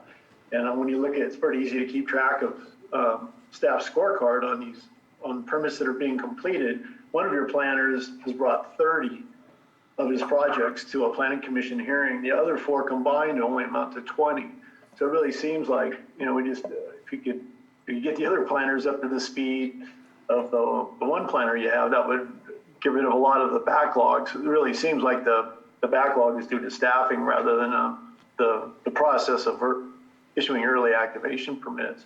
So I agree with Supervisor Sabatier. I would rather see this have a much shorter timeline. You can always come back in like December 31st or January 1st or in 3 or 4 months and take another look at it. And if you needed to extend it, you could. But if by turning it off, that sends a really bad signal to the industry that, you're not going to look at them again. They're not going to have a lot of confidence. 3 minutes are up. So I like to see a shorter time. Thank you. Thank you. Next is Aaron. If you can please provide your full name, and you have 3 minutes. Hello, this is Erin McCarrick in Clear Lake. I hope you guys can hear me. Yes, we can. Awesome. Thank you for clarifying Jen and Bobby's question. I had a similar question about if it was new early activations or ones that had previously been applied for. So thank you for clarifying that. Thank you to the committee and to the CDD for considering those 147 applications. My request would be to just really encourage communication with those 147 people, the applicants, cannabis or not. I know some folks in the Chamber of Commerce who have applications in who also feel confused. There was 3 of us on the call who were a little vague about who qualifies for this. So with good best of luck to the new CDD director and all the new staff, and just really hoping that the committee or the CDD is able to communicate to these stakeholders what they need to do and where they are in the process. Thank you for your time. Thank you, Chair and Board. Thank you. And we have another hand up, and it's a repeat, just checking in the boardroom. Is there any comments in the boardroom? All right, let's go ahead and go with Jennifer Smith, and then we'll go ahead and close public comment. This is Jennifer Smith again. I apologize. Definitely was unsure of the direction before, and I'm going to state a probably very unpopular opinion in my cannabis community. But until we have a streamlined process, I don't support new early activations of any project in the county, not just cannabis, but any project that may require or has the ability to have an early activation. The department needs to get staffed up. We need qualified staff that are subject matter experts. We need a department. We need a process that isn't, I don't know if the process is cumbersome or we just don't have the staffing, but it does need to be fixed. I'm not happy about 10 months. I think that we are better than this as a county and that we can figure this out sooner. But as has been pointed out in the past, early activation was a bridge from the old program to the new program. We can't continue to use it as a crutch. People did come to the county with the assumption that they could get early activations because that was the status and that was how the program was working. If we're going to make changes, the time is now, but let's get it fixed by January would be my preference. Thank you. Thank you. And with that, we're going to close public comment and bring it back to the board for any further discussion or questions or comments or action. Well, I think the last comment illustrates what Supervisor Simon and I have been working on and what our goals are. And I'm more than happy to set a time in January to come back and we can talk about where we're at then and what our strategy is, and then we can make decisions on the timeline then. But as we are right now, with the new staff coming on and all the investments that we're making in the department, I feel really strongly that we need to stick to the 10 months. And I want to respond to that, and I got to choose my words correctly. Last week, we didn't approve of a contract. I mean, eventually we did because it came to us differently because there was no agreement in front of us to say why we should approve that. Here, we're approving a moratorium for a longer time, and there's no plan proposed here. If it's possible, please bring us a plan before January so that we can see what is occurring to get this fixed. Right now, it's saying, go for it, fix it, and I don't know what that means. because it's just asking for 10 months. I don't know what the strategy or what the timelines look like. And I think that if we do continue on any other type of moratorium, it is going to need that level of specificity as to why is it a moratorium and what is the plan to get out of the moratorium and into a better place. Right now, it's rhetoric. It's not anything specific that's shown to the public and to the board as to this is what we're going to do today because this is what we're working on to fix for tomorrow. And I'd love to think that there is a plan, but I don't see it. Therefore, I'm asking, can you please bring that plan sooner than later and then bring us an update in January? Yes, and I think, one of the reasons we don't have that plan for you is because we are waiting for staff. And we really need to have the input of some of these positions filled, and that's really the next step. Okay. Supervisor Simon? No, I just want to follow up with Jessica here. We know that we have to work on this as we're doing as the committee. There are steps and processes that need to be done. The community development director is a big piece of that. And we are all working on that together. So to say that we don't know what the plan is to get a community development director, to get this thing moving forward, and to really move the department to where it needs to be and be ready for next year's growing season in a more proactive way. And that's, if you don't know that, I'm sorry, but we know it's on our agenda today of what we're doing. So those steps and processes are happening. I understand what you want by the end of January is what you're asking for. And by that time, we should be able to have some more definitive project timelines as we're moving forward with the updates. And we'll continue to work on that as a committee. I know that CAO Hutchinson and also Susan Parker will be involved with that, and all the folks that need to be involved in those conversations. So we hear you loud and clear, but today we're bringing this ordinance because we believe this is the path forward that we need to take. So, and I'm in agreement with the 10 months at this point, but willing to review that and to work hard between now and January's update as the committee. Supervisor Crandall? Yes, I have another question, Anita. I'm sorry. Don't be sorry.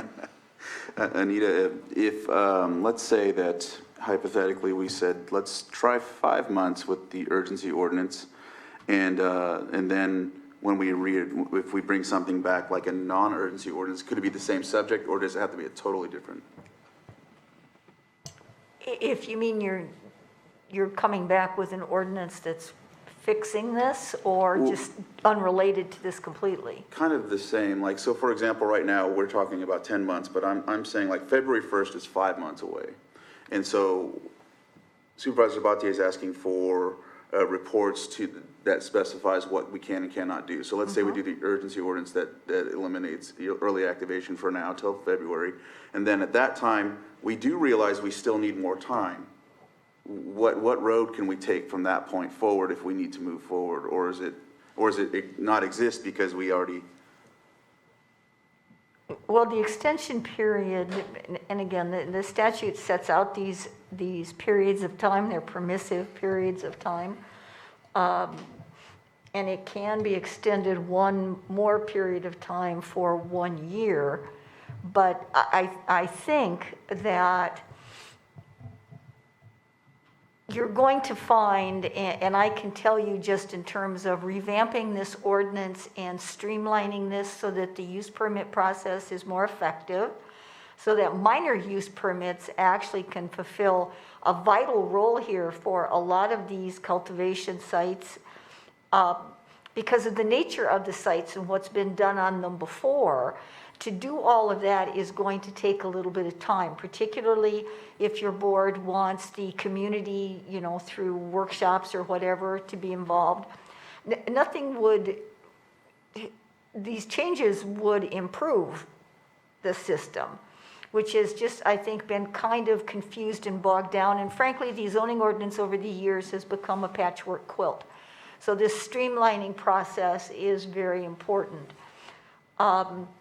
The issue is always that you get into it and find that there may be more. So what you could do with this urgency ordinance, however, is if you come up with an ordinance that's going to resolve a portion of it, then your board could look at the urgency ordinance and see whether in its present form it needs to remain at all. So in other words, if you had another ordinance in February that was going to address a lion's share of this, given the standards of 65858, you may find the conditions don't still exist. Not those conditions. There may be additional, different conditions. The 10 months is a benchmark because of the nature of zoning ordinances. The legislature's looking at what normally occurs when you're taking a zoning ordinance and revamping it because of its scope. And again, these are maximum times, but I don't see that the law allows you to say, well, we'll do 3 months and see how it goes. Yeah. But again, you could come up with corrective measures that would obviate the need to continue with that ordinance as written, or that would shorten the time for you. So you actually have a lot of flexibility. The 10 months, 15 days in this case for this extension is what you can do. And if you need the time to develop the full panoply of ordinance changes, or if your board decides, well, you know what, if we fix this, we're going to be X% ahead, and that's a big deal, and we'll work on the other things. Until you get really into it, you don't know if there are multiple fixes necessary or just one. And unfortunately, I'm being vague because there's no way to answer that with specificity. No, there's not, because you said that there's the code or the law kind of specifies the 10 months anyhow. Well, again, you can do less if your board chooses to, but if you have the 10 months, I think from a legal perspective, you'd be much better taking the 10 months, 15 days and repealing it, rescinding it, if you don't need it to be that long, or any part of the ordinance you don't need to be that long. And certainly things can happen much faster, but streamlining the use permit process isn't, if that's all that needs to be done, you could probably do that within 4 months, maybe less. But it depends upon how you want to revamp with the early activations in that process. So I do think that getting a report as to the planned approach, so that to make sure that before too much work is done, your board is comfortable with. In other words, you wouldn't want a whole thing presented and then have you say, well, this isn't what we wanted. So, it's possible to sketch out a skeleton framework of the streamlined process for this. That's not difficult to do. And my office is ready and willing to help anytime you want us to.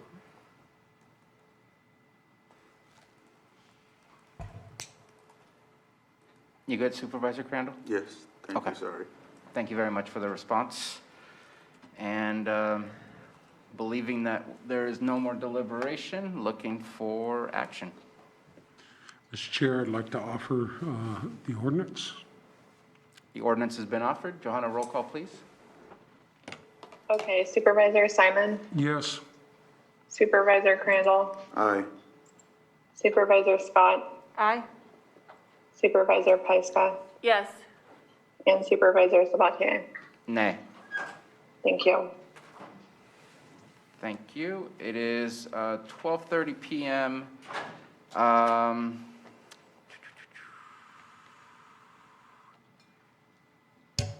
Let's go ahead and, do you guys mind if we keep going till 1 p.m. and then take a lunch? Okay, so let's go ahead and staff, is staff okay with that? Okay. Johanna's the only one I'm going to check in with. Johanna, are you okay till 1? Yes, I'm good. Well, we're used to it. She has something else to take care of. So 6.6, 11:30 a.m., consideration of agreement for operational analysis of indigent defense services, and going back to CAO Hutchinson. Thank you, Mr. Chair. Susan's going to give more detail on this, but I will say that what is before you today is the culmination of work that Susan and I have done over the last couple of years. As we think about the future of the public defender program here in Lake County, I think you're all aware that the county is required to provide public defender services for persons that are not able to provide that service for themselves. And so knowing that it was time to take a look at the operation of this program and make best decisions, we recently issued a request for proposals that got us to this point today. And so we have 2 of 6 AC representatives here with us in the Zoom meeting. And Susan, I'll turn it over to you. Thank you. Thank you, Carol. Good afternoon, Board. Administration brings this item forward for your consideration because we manage the Indigent Defense Services contract. In the state of California, counties have been delegated the responsibility to provide and protect the Sixth Amendment, which ensures that no person accused of a crime goes to jail without first having the aid of a lawyer with the time, ability, and resources to present an effective defense as required under the United States Constitution. In order to determine our structure and processes best meet the national standards and the Sixth Amendment case law and, of course, state, local, and federal laws, we developed the RFQ seeking a subject matter expert who can provide an independent and objective evaluation focusing on 3 primary areas. The first area is the best practices to ensure the protection of the Sixth Amendment right. The second area is determine the appropriate compensation methodology for indigent defense contracts. And lastly, review the effectiveness and efficiency of the current structure and consider the feasibility of structural changes. The goal of this analysis is to discover the best model to provide effective, efficient, high-quality, ethical, and legal representation for criminal defendants who are unable to afford an attorney. Staff recommends approving the contract with the Sixth Amendment Center for $57,890,000. And I'm going to then now yield to the board to ask questions of us 3 or us 4. Thank you very much. And I see we have the Sixth Amendment Center on with us. Just wondering if they want to introduce themselves. Thank you. My name is David Carroll. I'm the Executive Director of the Sixth Amendment Center. I have been doing indigent defense technical assistance and evaluation in one form or another for over 25 years. The Sixth Amendment Center is a nonpartisan, nonprofit organization. We do not get involved in litigation. We work with policymakers to assess their current systems and make recommendations for improvement if needed. With me here today is one of our lawyers that will be one of the leads on the project if approved, Aditi Goyal, and we're happy to take questions, if any. Thank you very much. Any comments or questions from the board? I believe, and I'm wondering if staff might have some recollection of this, that there was an RFP done a while ago on, when was that RFP done? I want to say it was at least 5 years ago, 7 years ago? The RFP for services that are presently being carried out by the contractor we have in place was done probably 4.5 years ago, Bruno? Okay, 4.5. Yeah, we were here. We were involved with that process. And because it speaks of ensuring that people get their Sixth Amendment right, that obviously needs to happen, and I think is happening. I think that from what I'm seeing within the memo, it's an issue of cost and ensuring that it remains affordable and that the service is provided adequately. Did the RFP provide those variations, that level of specificity? The RFP from 4.5 years ago? Yes. I'm trying to understand, did it request a variety of approaches? Like what kind of level of service was offered and also the cost? It was based on the model that had been in place before, where it was operated under contract, and the attorneys that serve as the public defenders are subcontractors of a master contractor. And so we received 2 bids at that time. And since then, we have renewed the contract with the existing firm. Right. But it's, I don't know if in the history of forever, Lake County has taken a good look at best practices for this program. I'm looking at Anita because she knows the history of it more than I do. Well, it was just a couple of years ago, Jeff Ryan did kind of an informal survey. And prior to that, I believe admin some years ago looked at those options.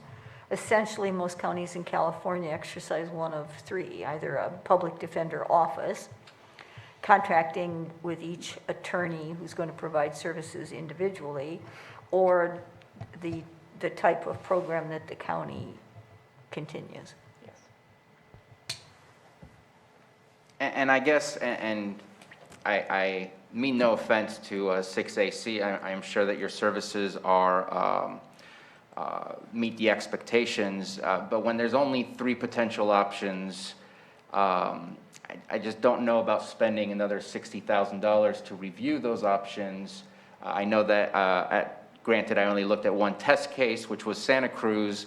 I don't know what the overall outcomes were, but I know that the cost ended up being the same, with potentially a little bit more cost based on the fact that now they had to have their own employee, and where were they going to place that employee.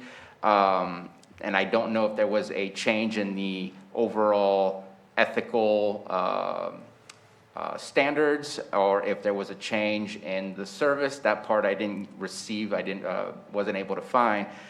And again, just being honest, that I haven't really been pleased with the past few consultant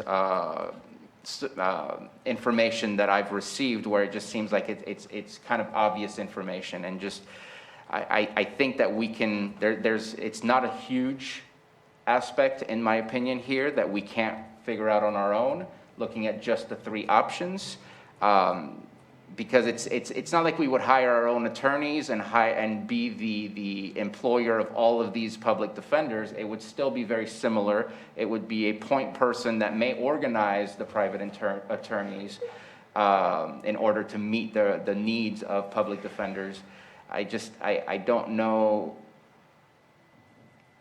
For the price, I just don't know. That's my only drawback. I think that we do need to figure out to make sure that it's the best of what we're doing, but I don't know that spending $60,000 on a consultant to let us know how best to move about this is the direction that I feel comfortable with going. And in response to that, one of the 3 options is definitely having county staff that operate it.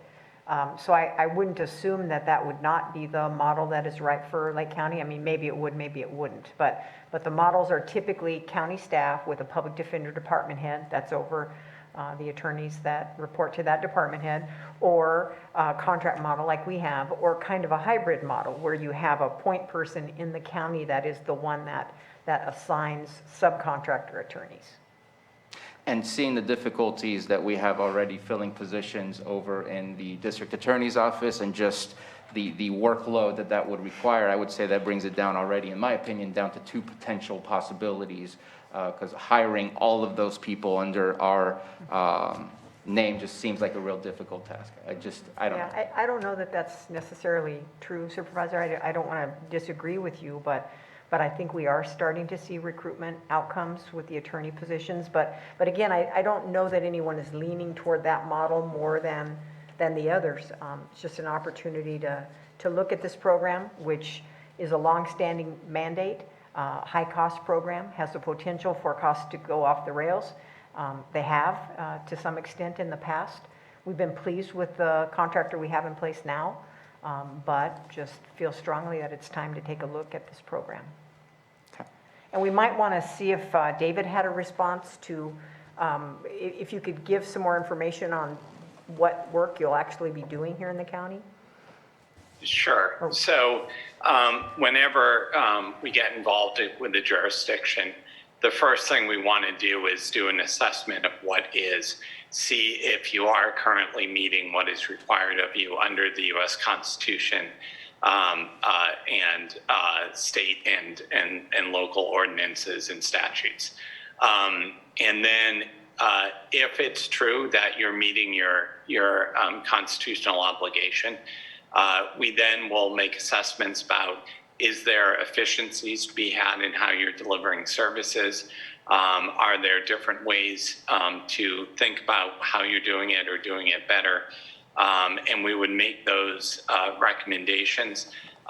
We did just do this in Santa Cruz. If people are interested in sort of looking at the quality and detail in which we go in and recommending how they should change their system.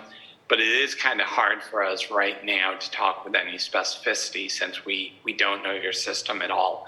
And we haven't begun to evaluate it. But what I will say is that our philosophy is that there is no single cookie cutter model that can be exported from somewhere else.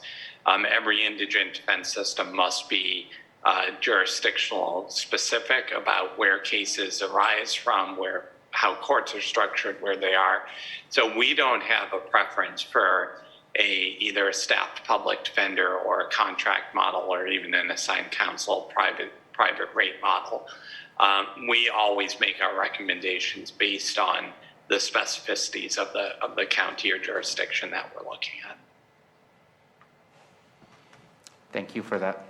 Any other comments or questions? Let's go ahead and open it up for the public. Anyone from the public have a comment on this item? Both the Zoom room and the boardroom. And seeing none, let's bring it back for action.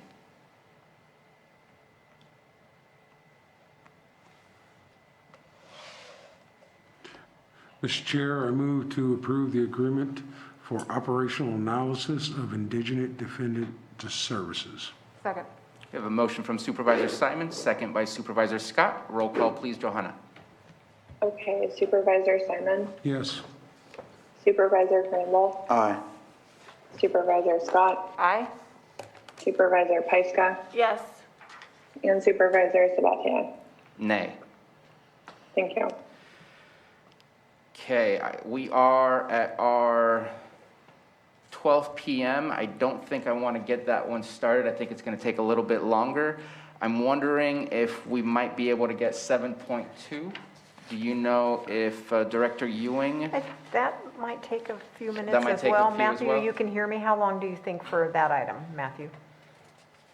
It really depends on any questions your board has, but I think somewhere in the neighborhood of 15 minutes is reasonable for the presentation, plus whatever time for questions.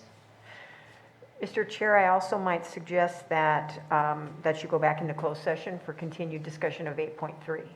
Okay.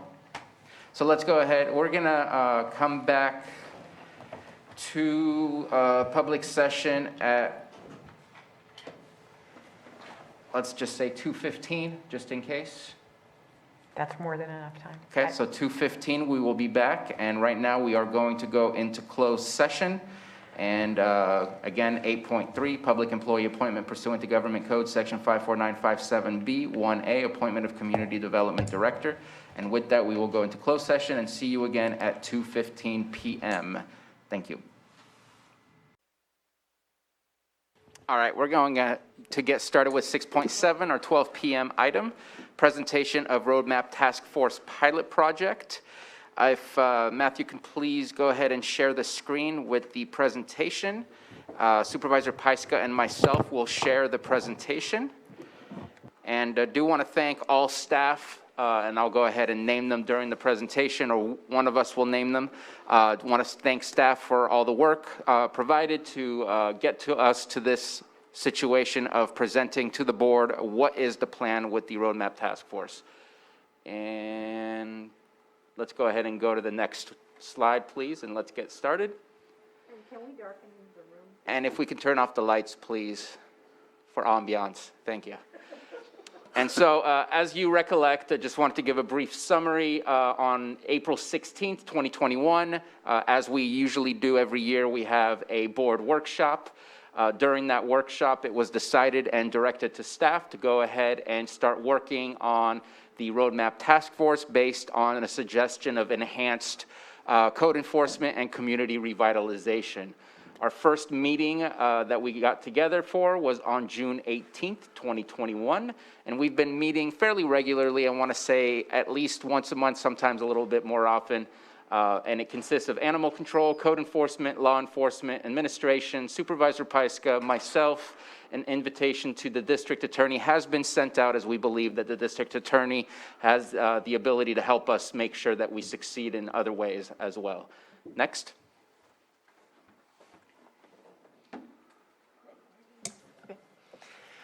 What is it? It's a focused community revitalization. We're going to learn from the past, learn from law enforcement, code enforcement, North Shore Task Force. The goals that we've worked on are to decrease blight, decrease abandoned vehicles, decrease crime, enhance and decrease crime, hence increasing community safety, increase our quality of life, and stimulate economic growth. And I'm sure that you're all very well aware of what was going on in the North Shore Task Force between the Sheriff's Department and Code Enforcement. We didn't want to start anything from scratch and reinvent the wheel, so we wanted to learn from what they had already done, but we did want to add a whole lot more to their scope, as we think that was an important part of it, but we want to expand on what they were doing. Next, please. So then we were tasked with choosing a community. Some of the criteria that we created, preferred if the community had a municipal advisory committee, preferred if a community was an entry point into the county to start the positive experience, no matter which direction people are coming into the county. And then also we wanted to review data for which communities needed that focused attention for the greatest impact. Next.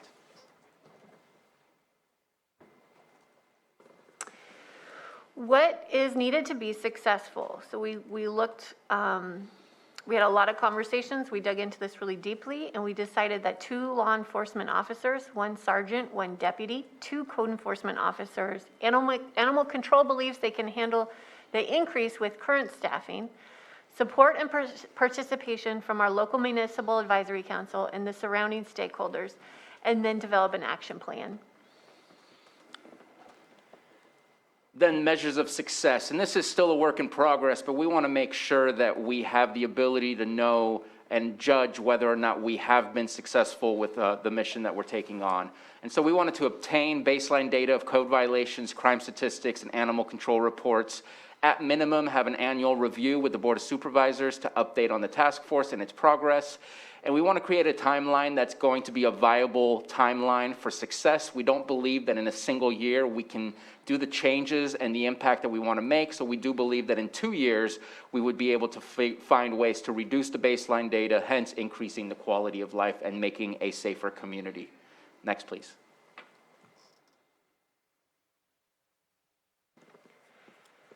So the first, we're starting with a pilot project. The first recommended community will be a pilot project, and the success may lead to other recommended communities in the future. Proposed positions for task force will remain with those communities. This will ensure that the changes made will not digress. If the pilot is successful and approved for expansion, new positions may be proposed for next community that is recommended. So the idea is if this is successful, we leave those staff in place in that community and we expand to the next community, making new hires for new code enforcement, new law enforcement, so that we don't ever walk away from the work that we're doing. Yeah, the idea was to create permanent change, not do a cleanup as we all have experienced, where you clean up, it feels good, you walk away, you come back a month or 2 later, and you have to start cleaning up again. And the adding of additional staff for future projects is a possibility depending on, is the need there, is the need not there, depends on if the next project is going to be adjacent to the one that we started with, or if it's going to be on a complete polar opposite side of the county, which at that point would probably require more. Next, please. So also we talked about the revitalization of substations. Sheriff substations still exist around the lake and are not as prominent or utilized as they could be due to staffing. This project will help to bring law enforcement and code enforcement permanently into our communities. This will create faster response time and constant eyes on the community. And that right there, those last 2, I think, are some of the most important reasons as to why that change will be permanent. We know that if we have law enforcement traveling through our communities, that people are less likely to do the things that they wouldn't do if they never saw law enforcement or code enforcement driving around. So we want that presence. Okay, here's our big reveal. The committee recommends this community. Clear Lake Oaks. And again, it's an entry point into our community, and that we feel that we can make an impact and make that change. And if we can move forward, we can see the map as to what the area of focus will be. Because Clear Lake Oaks does kind of cover multiple communities, and we wanted to make sure to make it a community that was within our capacity to make the change rather than making it too large of a scope. And so basically from the water tower on the east side that has the beautiful mural on it, all the way to Sulphur Bank Road and holding on to all of the keys and some of the surrounding areas off of the highway, making that community be our main focus. At least that is our recommendation to the board. And I believe that we have a budget for the next one. So our draft budget, which is also still a work in progress, for salaries, we'll have $325,610. For nuisance abatement, it'll be just over $400,000. Services and supplies, $46,974, for a total of $707,584. And the funds come from the Cannabis Tax Budget Unit 1072.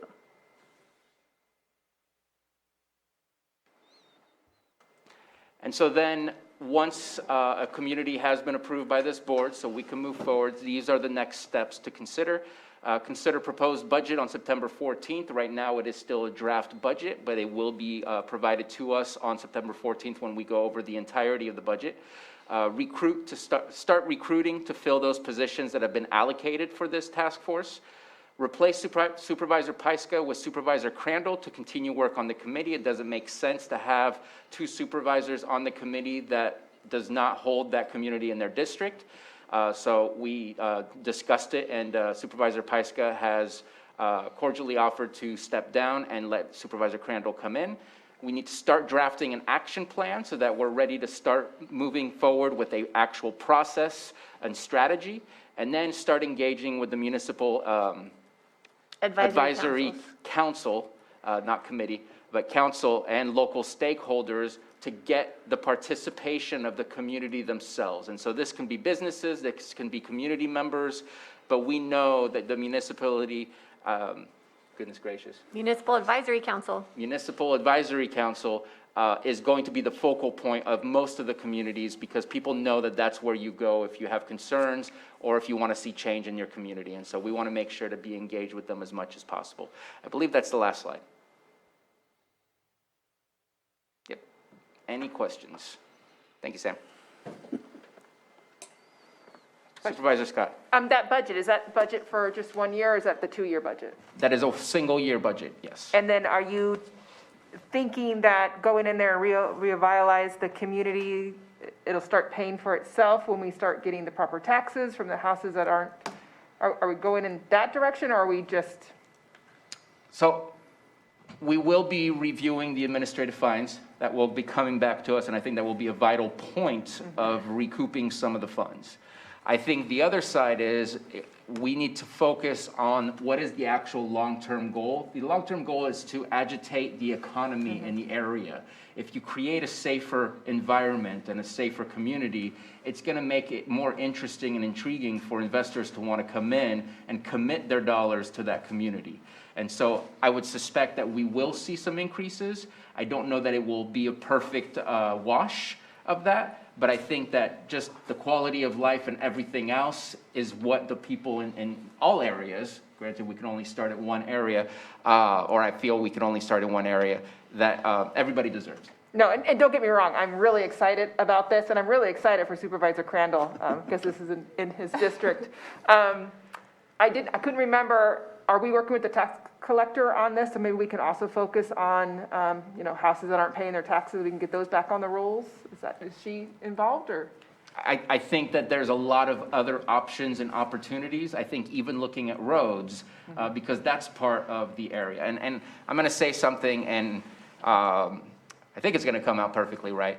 When I travel through Lake County and I come over the mountain over St. Helena and I go through Middletown, that's how I want I don't want it to look exactly the same. I know we all have our own views and our own feel and atmosphere, but when I go through Middletown, that's the level of experience. I want to see the flags hanging from the posts to really show that there's a vibrant commercial community in the area. I want to see the beautiful park. I want to see going down Highway 29 in Middletown is a scenic route, and it going by the new Hardisters. That's what we need to see. We need to see that level of vibrancy everywhere when you enter into our community, and slowly we need to build inside to eventually have every single one of our communities look like that. No, and I agree with that. And I think along with that, we build safety. Yes. Because people are more engaged in their community. We don't have the garbage. People aren't willing to dump the garbage. Our kids are safer on the street. So I'm really excited for this project and definitely support it. Yeah, and one other thing about the budget, a lot of that cost is staffing, and we are trying to grow this staffing. That's part of our strategy. And ultimately, we want deputies in every community. And ultimately, we want a code enforcement officer responsible for every district. So this is incrementally how we reach those goals. So it does seem, if you look at the budget, it's a lot. But those are already embedded in our other priorities. Now, is there a substation in that area already? So what we did is we looked at the Lucerne substation, which is within reach of that community. Already that would decrease the time for response for those that are getting calls from Clear Lake Oaks area. Well, that would help out both communities then, having them in Lucerne. Great. Oh, thank you. No, I'm ecstatic about this. Thank you very much. I think too that it helps that the East Region Town Hall Committee will have some, because they've actually, in that town, actually all of my town councils have been getting a lot of activity lately, and it's revolving around what we're talking about as it is. There's been some folks that have been in the county for quite some time that brought something forward that took place in 2004, but then it dissolved and went away like you mentioned, and so it's perfect that you're stating that you want to try and ensure that things like this, if it works, it stays, that type of thing. So that's going to make a big difference. So I'm just really excited about this, and I know that they'll be excited too. And I'm pretty sure I can mention this to them tomorrow when we have our town hall in Clear Lake Oaks. So. And I will add one thing. We do want dedicated staff, but just because somebody is hired in that dedicated position doesn't mean they can't move on up to other positions. We just want to make sure to have the allocated positions that we can keep full as much as we can so that those communities can have the service, the required service. Right. And there's one other part that we talked about, it's just a little bit alluded to in the presentation, but the opportunity for a partnership with some of the private industry and stakeholders in the community, and maybe working with them to help them develop a grant program for, assisting with facade sprucing up or paint. And so I have reached out to, and I'll pass that information along to just some of the bigger business owners who are really interested in investing in their community that way. For uniformity and whatnot with the businesses. Less about uniformity, but just about, a fresh coat of paint, ambiance, curb appeal, all of those things that the big stakeholders, they want that community cleaned up just as much as everybody else. Because they benefit from that economic vibrancy as well. Supervisor Stein? Yeah, thank you for the hard work of the committee and, all of our staff that helped put it together. And I appreciate that you didn't reinvent the wheel, but, I did have, just some of the same questions as Supervisor Scott, how are we going to sustain this over a multi-year period? And I think, I would assume what you're doing is obviously this entails everything else that we're doing with the county. Obviously, we are working on everything with, we made a big step last year with our workforce, and hopefully we're going to start to see those improvements. So hopefully as we go forward with the task force, we're going to be bringing money into our workforce that allows us to have those people available. So it's not an offset all the time, that we already have those extra staff people hired in the sheriff's office, code enforcement, and then they're just assigned to the areas. That's the long-term goal, right? How we're going to keep doing that. Okay. Just want to make sure. And then, revitalizing, you put it up there, response time. One of the biggest ones that we always deal with, especially depending what end of the county you're on in our air enforcement. So I appreciate it. Very happy that it started in the Clear Lake Oaks area up there. But this will be something that we're going to grow, as you said, for the entire county to keep moving forward. So I'll support it, and good job. Good job, committee. Thank you. Thank you very much.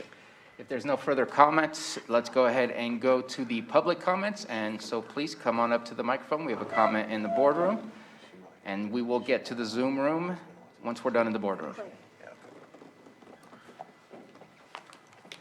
John Moss.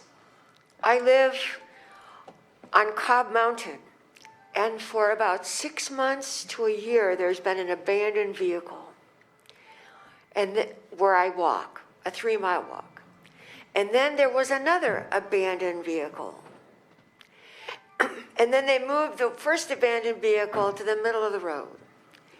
And I talked with code enforcement just 2 weeks ago. And he promised me he'd take care of it. And he did. And Joan, this sounds... I went and thanked him for it.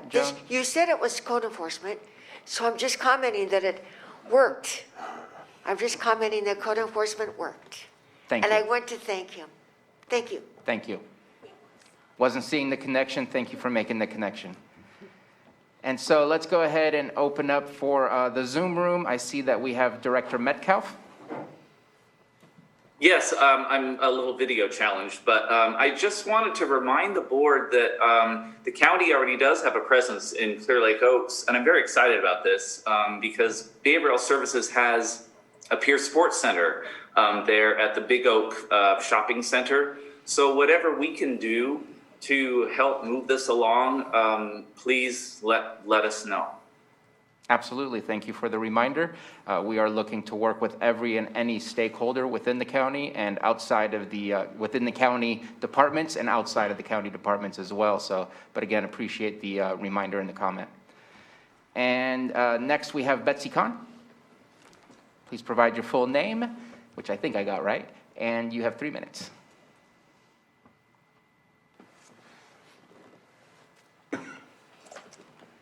Thank you, Chair, and thank you, Board. This is Betsy Kahn. I'd like to just give you a little laundry list of things that could help that I think you should consider. The first one is empowering the Municipal Advisory Council to update the shoreline area plan, which is really weird. Then implement the community wildfire protection plan, establish the hazardous vegetation management priorities, which is already being done by clerk and the Resource Conservation District. Consider Graham to upgrade the fire protection water services there. Identify emergency management capacity building to develop community lifelines that are called for in the National Response Framework from FEMA, and then develop Firewise communities. Thank you. Thank you very much for your comment. And that is all the hands that I see both in the boardroom and the Zoom room. So bringing it back to the board, and I don't believe we need an actual motion for this today unless Supervisor Crandall feels the need to celebrate with a motion. But I think direction is good enough. Yeah, you may want to do it to make it stick. Okay, yes. So I will motion to approve the implementation of the Roadmap Task Force Pilot Project Action Plan in Clear Lake Oaks. Second. We have a motion from Supervisor Crandall and a second by Supervisor Pyska. Johanna, roll call, please. Okay, Supervisor Simon? Yes. Supervisor Crandall? Aye. Supervisor Scott? Aye. Supervisor Pyska? Yes. And Supervisor Sabatier? Aye. Thank you. Thank you very much. Mr. Chair, Yes. I think you were going to announce action out of closed session at the start of the meeting, and this was such an exciting agenda item, we just rolled with it. I did just roll. So would you like to? Is there any action out of closed session? Yes, there was. I would like to make a motion to appoint Mary Darby as Community Development Director effective October 4th, 2021 at step 3 on the Lake County salary scale. Second. We have a motion from Supervisor Crandall and a second by Supervisor Simon. Roll call, please. Johanna? Okay, Supervisor Simon, Yes. Supervisor Crandall, Aye. Supervisor Scott, Aye. Supervisor Pyska, Yes. and Supervisor Sabatier. Yes. Thank you. Mary Darby. There's a press release coming out right now, Shortly. shortly. Thank you very much for the reminder. That was an important one. I apologize for Sorry missing about it. I will move We did on. it in 3 minutes. Sorry, Eddie, you talked too much. So our last public item is 7.2. A, consideration of a presentation on PG&E's Better Together Resilient Communities Grant Program. And B, consideration of a resolution of support for Train Technologies to submit an application on behalf of the County of Lake to PG&E's Better Together Resilient Communities Grant Program in pursuit of funds for additional engineering and due diligence in the evaluation of potential advanced energy projects. Director Ewing. All right, good afternoon, Board. Lars Ewing, Public Services Director, and Matthew Rothstein is co-presenting this with me, along with some representatives of Train, who I think either should be on or should be on soon. So last month, your board may recall that you approved a no-cost contract with Train to investigate a variety of potential energy savings measures to county-owned buildings. Train's work is underway right now on the component of that contract for preliminary energy audit for county buildings. There's an additional component of their scope of work, and in general, they have it broken up into 2 areas: the traditional energy savings measures for existing buildings, and then an advanced energy projects phase or approach. So they are looking at advanced energy projects as a means to generate potential county revenue, provide power resiliency, or further statewide climate goals. The impacts of these type of projects generally extend beyond the county buildings to kind of the community surrounding the project location. And that's why Matthew is here from the administrative office, because they've been directly involved in that aspect of that. Also, if there are any advanced energy projects that might include infrastructure from other departments or even other agencies outside of the county, those departments or agencies are consulted and included. So last week, Train presented to Public Services, the County Administrative Office, as well as Special Districts, a grant opportunity through PG&E that may be able to fund a feasibility study of a couple of advanced energy projects that Train felt may prove viable. And before I hand things over to Train, and you can see Doug Walker and Michael Day on, and I'll hand it over here briefly to them, actually to Matthew, and that's one of to make sure that Matthew has an opportunity to touch on a couple of things. One is some other entities that are expected to apply for this grant, and also touch on a recommended change to the resolution that was included in the agenda packet, as well as any other comments that he has. So Matthew, I'll hand it over to you. Okay, thank you very much, Director Ewing. So this is Matthew Rothstein, Deputy County Administrative Officer.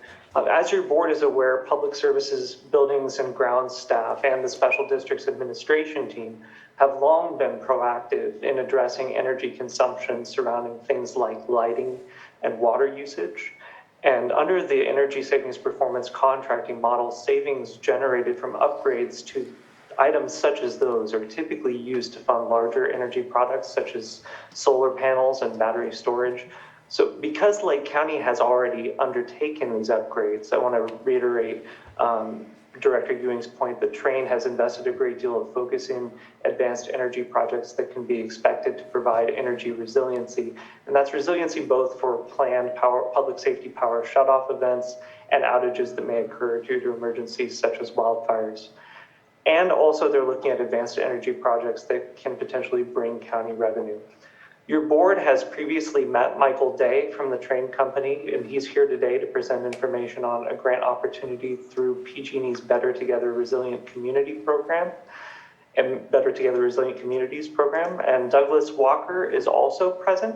He's replacing Reggie Ingram, who you may have seen before, was long served as the primary contact for the county. And Doug has been with Train for more than 2 decades and has over 3 decades of experience in the energy space. We're very pleased to have Doug with us today.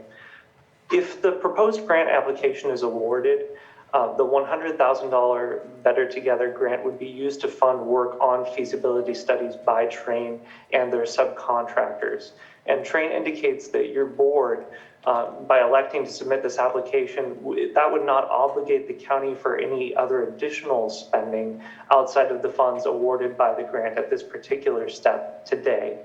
And in other words, if the grant's awarded, the expectation is that your board will act to convey those funds to Train to support the work described in the grant application. And Michael and Doug will speak more to that in a moment. And you'll also recall from the memo that there are multiple Lake County entities that are expected to apply for this program. One of those is Hidden Valley Lake Community Services District, and another is Clerk. And Clerk is actually going to be applying for that program with a letter of support from the Community Risk Reduction Authority. And we wanted to reassure your board there's no conflict there. There's no requirement that board-related entities support only one application in this process. But I also wanted to draw your attention to a change to the resolution that was attached to the board item that occurred in the time since your agenda was posted. So I'm going to go ahead and share my screen now so you can see that. So the red text there, this is the fourth whereas on page 2 of the attachment. It says, whereas Train will complete additional feasibility analysis on the potential projects at no additional cost to the County of Lake, with the exception that if the Better Together Resilient Communities grant application is successful in securing funds, Train will be compensated for its services to complete the work described in the grant application pursuant to a written agreement to be entered between Train and the county in an amount no greater than the maximum payable in that agreement. So just wanted to make sure that your board was aware of that change as we move into this item. And so I wanted to just also give many thanks to Director Ewing and County Council Anita Grant for your partnership in developing that slightly modified language at a late stage just to make sure that we're able to move forward. And also at this stage now, the staff recommends that you receive the report from Train. Again, Michael Day and Doug are here. And should you determine that you wish to authorize Train to apply for the Better Together program on the county's behalf, staff additionally recommends that you adopt the proposed resolution as now drafted with the change we just presented. And Director Ewing, Special Districts Administrator Scott Harder, and we are all going to be here to answer your questions if needed as well. And now I'll turn this presentation over to Michael Day and Douglas Walker of Train. Thank you, Michael and Doug, for being here today. Absolutely, and thank you. That was a wonderful overview of exactly what we're going to be going through here. And so, Michael, if you want to go to the second slide, and then I'm going to kind of toss it your way. But as just explained, we're doing kind of twofold. We're looking at advanced energy, and we're also looking at traditional energy savings and seeing where the two of them can marry together. The thing that we want to talk about today is the fact that there's timing issues with trying to go for some of these grants. And because of the timing issues, it's pushed us to where we needed to chat with you today. So we will be talking about this grant that is available. And with that, I think, Michael, I'm just going to head your way and let you go through it.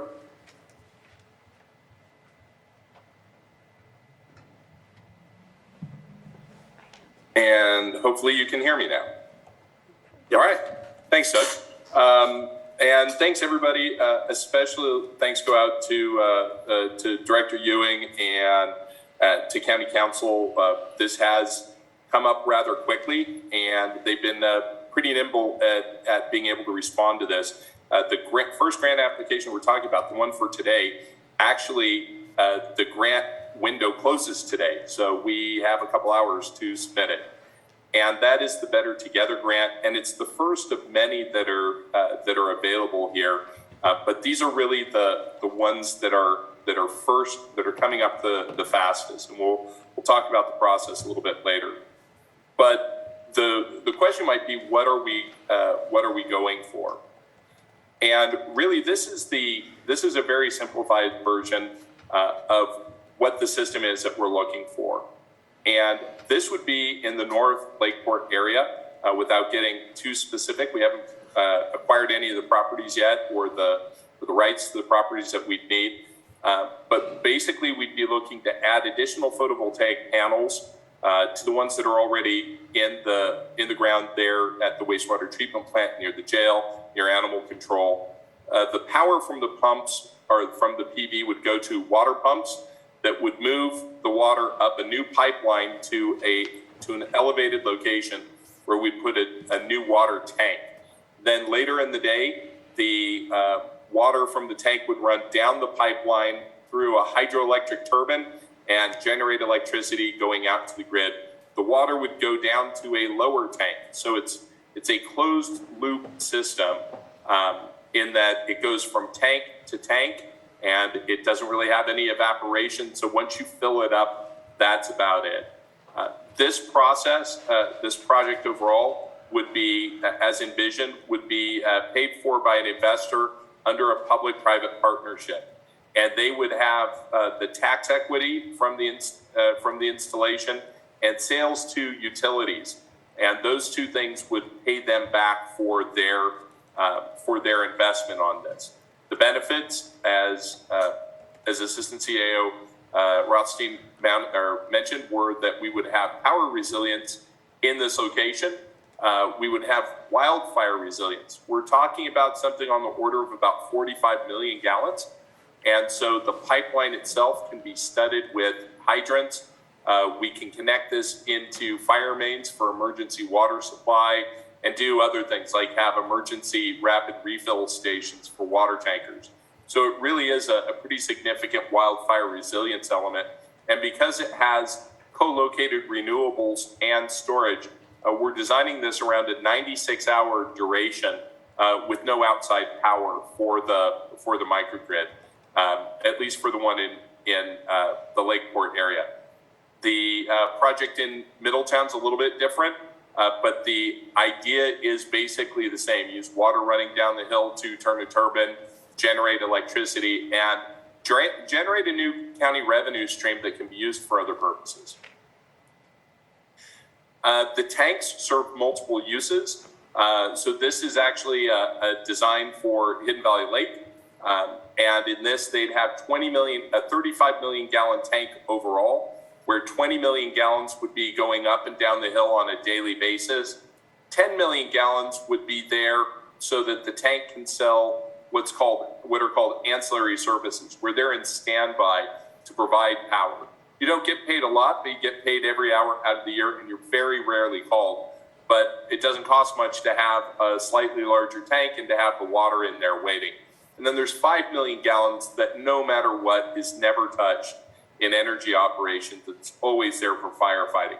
In reality, it should be 15 million gallons. You're only talking about 7 or 8 times a year that the 10 million gallons for ancillary services is ever touched. And so that is how one tank can actually provide multiple services to the community. So for North Lakeport, this is what's called the critical facility microgrid. So instead of trying to take on the entire community, it takes on a number of critical loads, and you have a big cluster of critical loads here. So you've got the Northwest Wastewater Treatment Plant, Animal Control, you have the jail and the Sheriff's Dispatch Office, County Emergency Operations Center, National Guard Armory, and Sutter Lakeside Hospital. And we actually have received a letter of support and interest from Sutter Lakeside that their hospital would be interested in joining this microgrid. And they provided us a nice letter of support to go along with the application. The initial technical review on this looks pretty good. But the project needs more work on feasibility to really make sure that there aren't any red flags, there aren't any things that we haven't seen so far that could potentially derail the project. And the nice part is that this grant, the Better Together grant, can pay for a feasibility study, or at least the start of a fuller feasibility study. The second project is in Middletown, and this is a rather unique project in that it is not it's a new generation project, but what it really is it's called energy recovery. So there's an existing pipeline, as most of you will know, that's the Southeast Geyser Effluent Pipeline, where 6,000 gallons per minute comes from the wastewater treatment plants around Clear Lake and is pumped over to the geysers. Well, it flows down a large existing pipeline, and from the peak of the system in the Hastings Creek watershed, it flows down about 600 feet. Well, if you've got 6,000 gallons per minute and 600 feet of drop, you have enough to power about a 500 to 600 kW turbine every hour out of the day. And what that does is it just recovers some of the energy that went into pumping the water up. That's why it's called an energy recovery installation. But that would allow generation in the Middletown area. One of the things that's really interesting is that even though we need to have steady state water flow coming out of the Middletown wastewater treatment plant area to Bear Creek and to be pumped to the geysers, there's an opportunity to put a much larger tank on the pipeline, which would allow more than 500 kW to be generated at once. It would allow it to be segregated by time and to have a much higher power output. And that could feed a microgrid in the Middletown area, particularly for the areas that are HFTD1 and are close to the substation. Again, the initial technical review on this looks pretty good, but the project needs more work on feasibility. The reason that we're so focused on grants is this. This is actually something that was developed for Hidden Valley Lake, but your projects are very similar, particularly Lakeport. If you look at what a 10 megawatt asset could do, it can generate a little over $3 million a year in terms of its output. But of that $3 million, a big part of it, the single largest element, is what's called capacity sales. The problem is that capacity sales are currently very difficult, if not impossible, to make happen, because there are some log jams at the California Independent System Operator with approving new assets to sell capacity into the market. So until that log jam gets cleared up, we can't count in the pro forma on there being capacity sales. What that ends up meaning is that takes out about 80% of the profit for the investor. So we need to, in lieu of capacity sales, we need to have some grants come in to buy down the cost of the project so the investors can get the return that they're looking for. The good news is there are a lot of grants out there. There are more grants coming. So we have the Build Back Better Challenge. That's the big one coming up. That's due on October 19th. It's actually a two-stage grant. So the first stage, which is the application's due on October 19th, will give another $500,000 for engineering and feasibility studies, which is a pretty fair bit of money. They decide on that in supposedly the first week of December. We'll get notice on whether we get that award or not. And they're expecting 50 to 60 communities across the United States to be awarded these phase one challenge grants. Out of those 50 to 60 awardees, they'll be invited to submit, using those dollars that they were awarded for engineering, to submit a phase two Build Back Better Challenge grant. That Build Back Better Challenge grant totals up to $100 million to be granted to local communities. So that's the big thing that we're building towards. If we are able to get that, these projects can happen and we can do a lot of good in Lake County. There are also other grants. There's a community microgrid enablement program, which we've been working with PG&E on it. Some really helpful folks from PG&E helping us get access to data sets that we normally wouldn't have access to. There's a microgrid incentive program that's coming up next year, and we've been participating in the workshops about how the MIP will be structured. It's received $200 million from the PUC, and it can grant up to $15 million at a time, but that program is still under development. And there are also some additional programs and grant opportunities that we're fully expecting to see come out of both state and federal government. And on those, hopefully we'll have enough time like we have for Build Back Better, where we've got 8 or 10 weeks to look at it instead of trying to squeeze it into 2 or 3. But we're really trying to take a crack at all of the grant opportunities for Lake County where these types of solutions fit. And with that, Doug, what about the path forward? Yeah, so today we are asking for approval for us to submit the application on the Better Together grant application that's before you. What will be coming up next, again, we'll be back in a few weeks to present on the Build Back Better application. Today, again, Better Together Resilient Communities Grant Program coming up, the Build Back Better application. With that, we come back to you. There is different financial obligations in submitting for that grant. And again, we're working with staff right now through all of those to fully understand what those obligations would be.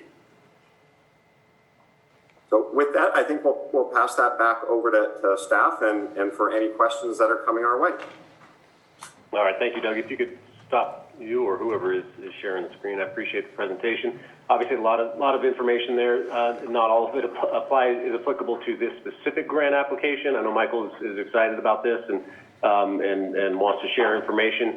But I think it's important to understand that, that at this point, we're not talking about a commitment of the counties. We're talking about a grant application and a lot of, what if we get the grant, Train would be under a future agreement. They would be the contractor to do the feasibility study. And then the next steps from there actually goes right in line with the energy contract that we're pursuing, ultimately leading to an investment grade audit, a lot of which, at least on the advanced energy side, this grant would help pay for work that may have otherwise needed to be done and factored into the long-term cost of this project. So at this point, turn it over to the board for any questions and consideration. Ultimately, there's the A and the B. So the presentation is there, and I'll just wrap it up there and turn it over to the board. All right, thank you everyone for the presentation and also for the agenda item. Are there any questions or comments from board members? I think what's exciting is that there's other opportunities that we're not quite certain of that may be coming to us, such as the infrastructure programs that are being discussed at the federal government. In my opinion, these feasibility studies put us in the best of positions to be able to access those funds versus not having the feasibility study and not having something that's ready to go that we know is going to be viable here in the community. I know that the programs that are being suggested and commented on today, I think those are exactly the types of programs we need to be looking for in the future. We can't wait for PG&E to do something that's going to put us in a better position. And even if they do, it's going to be mainly for their benefit, not for ours. And here, this is absolutely to our benefit when it comes to the Firewise stuff, as well as the electrical grid stuff. So I appreciate you bringing this to us, and I'll keep my fingers crossed that this gets approved and that we also get approved at the grant level. And with that, Supervisor Simon. Yeah. Director Lars, thank you for bringing this, and also Matthew, thank you very much for the presentation. And appreciate the call and everything. As it said in there, the Lake County Risk Reduction Authority know that there are other agencies that will be going for this, and we have written the support letter. And we did our due diligence, just as Matthew said, where we could support both. Bringing any dollars into the county is very important. But I do I'm excited about the opportunities too that we're talking about today. And I just want to, put it on record here that, the AR, it's great that we're going for the grant, but I don't want us to miss out on the opportunity if another agency in the county gets it, that we don't move forward with this.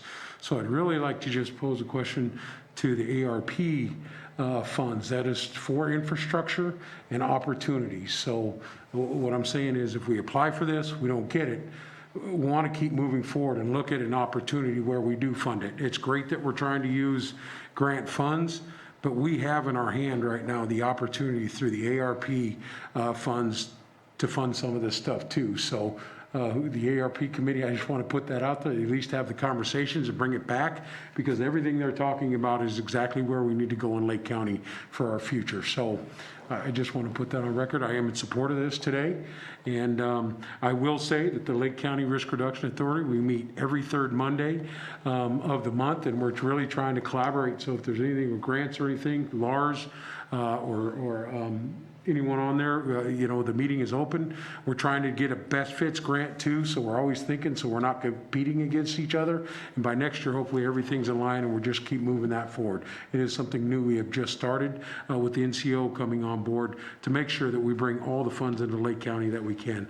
But I really want to stress the opportunity for infrastructure, and that's exactly what we're talking about here with the ARP funds, that we don't miss that opportunity to have shovel-ready projects as these other funds are coming down. So that's it, but I am in support. I appreciate you saying that. I don't know that the North Lakeport one fits within, but definitely the one in Middletown, because I know it talked about sewer and water.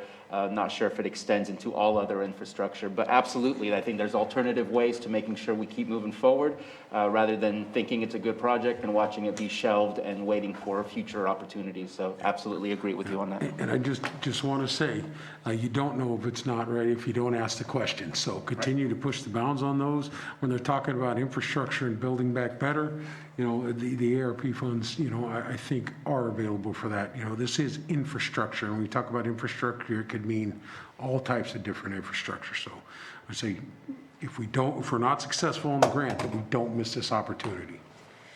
Got it. Loud and clear. Where exactly is the Middletown project? Where are you? So the existing Southeast Geyser effluent pipeline goes from Lower Lake. It passes about 2 miles to the west, a little over 2 miles to the west of Hidden Valley Lake, and then pretty much due south into Middletown. It has an existing pipeline. The pumps are in Lower Lake. They push it up to the top of to the crest of the hills, again, just west of Hidden Valley Lake. And there's, at the crest right now, there's a tank, about a 250,000 gallon tank. So the pumps from Lower Lake pump the water up to that tank, and then it gravity feeds down into Middletown to the wastewater treatment plant, and then pumps take it from there over to Bear Creek Canyon, and from there over to the geysers. What we'd be looking to do is to utilize that existing water flow that's already happening, and that existing water pipe, that effluent pipeline that's already there, and to try and harvest, recover some of the energy that's being put into moving that water up to the crest of the hills as it falls down. That's sort of the minimum.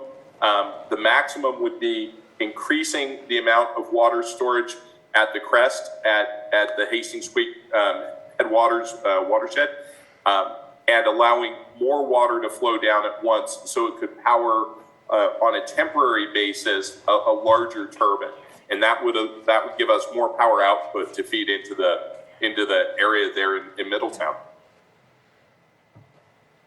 Thank you for that. One of the critical needs for a lot of these areas is access to water for the helicopter. The new Firehawk, if it could connect to a water tank, it would be really helpful so they don't have to go further to the lakes. Well, funny you say that, but in these grants, what we're looking to do is to put in something that looks sort of like a swimming pool, and it's called a dip tank, and it can be flooded.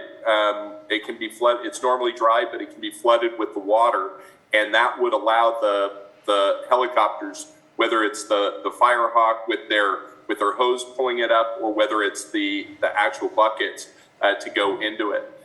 We also look at putting hydrants on the pipeline. That would be more for the North Lakeport installation, where we'd have hydrants on the pipeline itself, so that it doesn't just convey the water, but it can be the base of firefighting over the area that it traverses.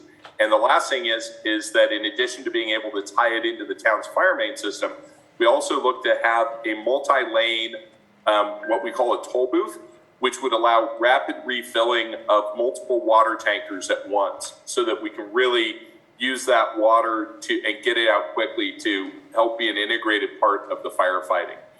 Because again, these are firefighting resources first that just happen to have an energy component that helps pay for them and other things. And I know that South Lake Fire Protection District is looking at some grants to build water storage tanks in these areas, and so that could be another avenue of collaboration. Thank you very much. Any further comments from the board before we open it up for the public? All right, let's go ahead and open it up for the public. Any comments from anyone in the Zoom room or the board chambers? I see one hand up. We got Jonathan Braniff. Please provide your full name, and you have 3 minutes. Hello there, my name is Jonathan Braniff, and congratulations to the Train team for all the work that you've done. And thank you to the Board of Supervisors for allowing us to present. Much like what Train has been doing and applying with PG&E's Better Together Resilience campaign, we want to invite the Board of Supervisors to consider approving a resolution for a forthcoming meeting that would allow the county, the Pomo Native American community, the University of San Francisco, and our company Block Junction to sign off on an MOU which would tie into a non-binding and non-matching funding grant, much like what we're talking about here.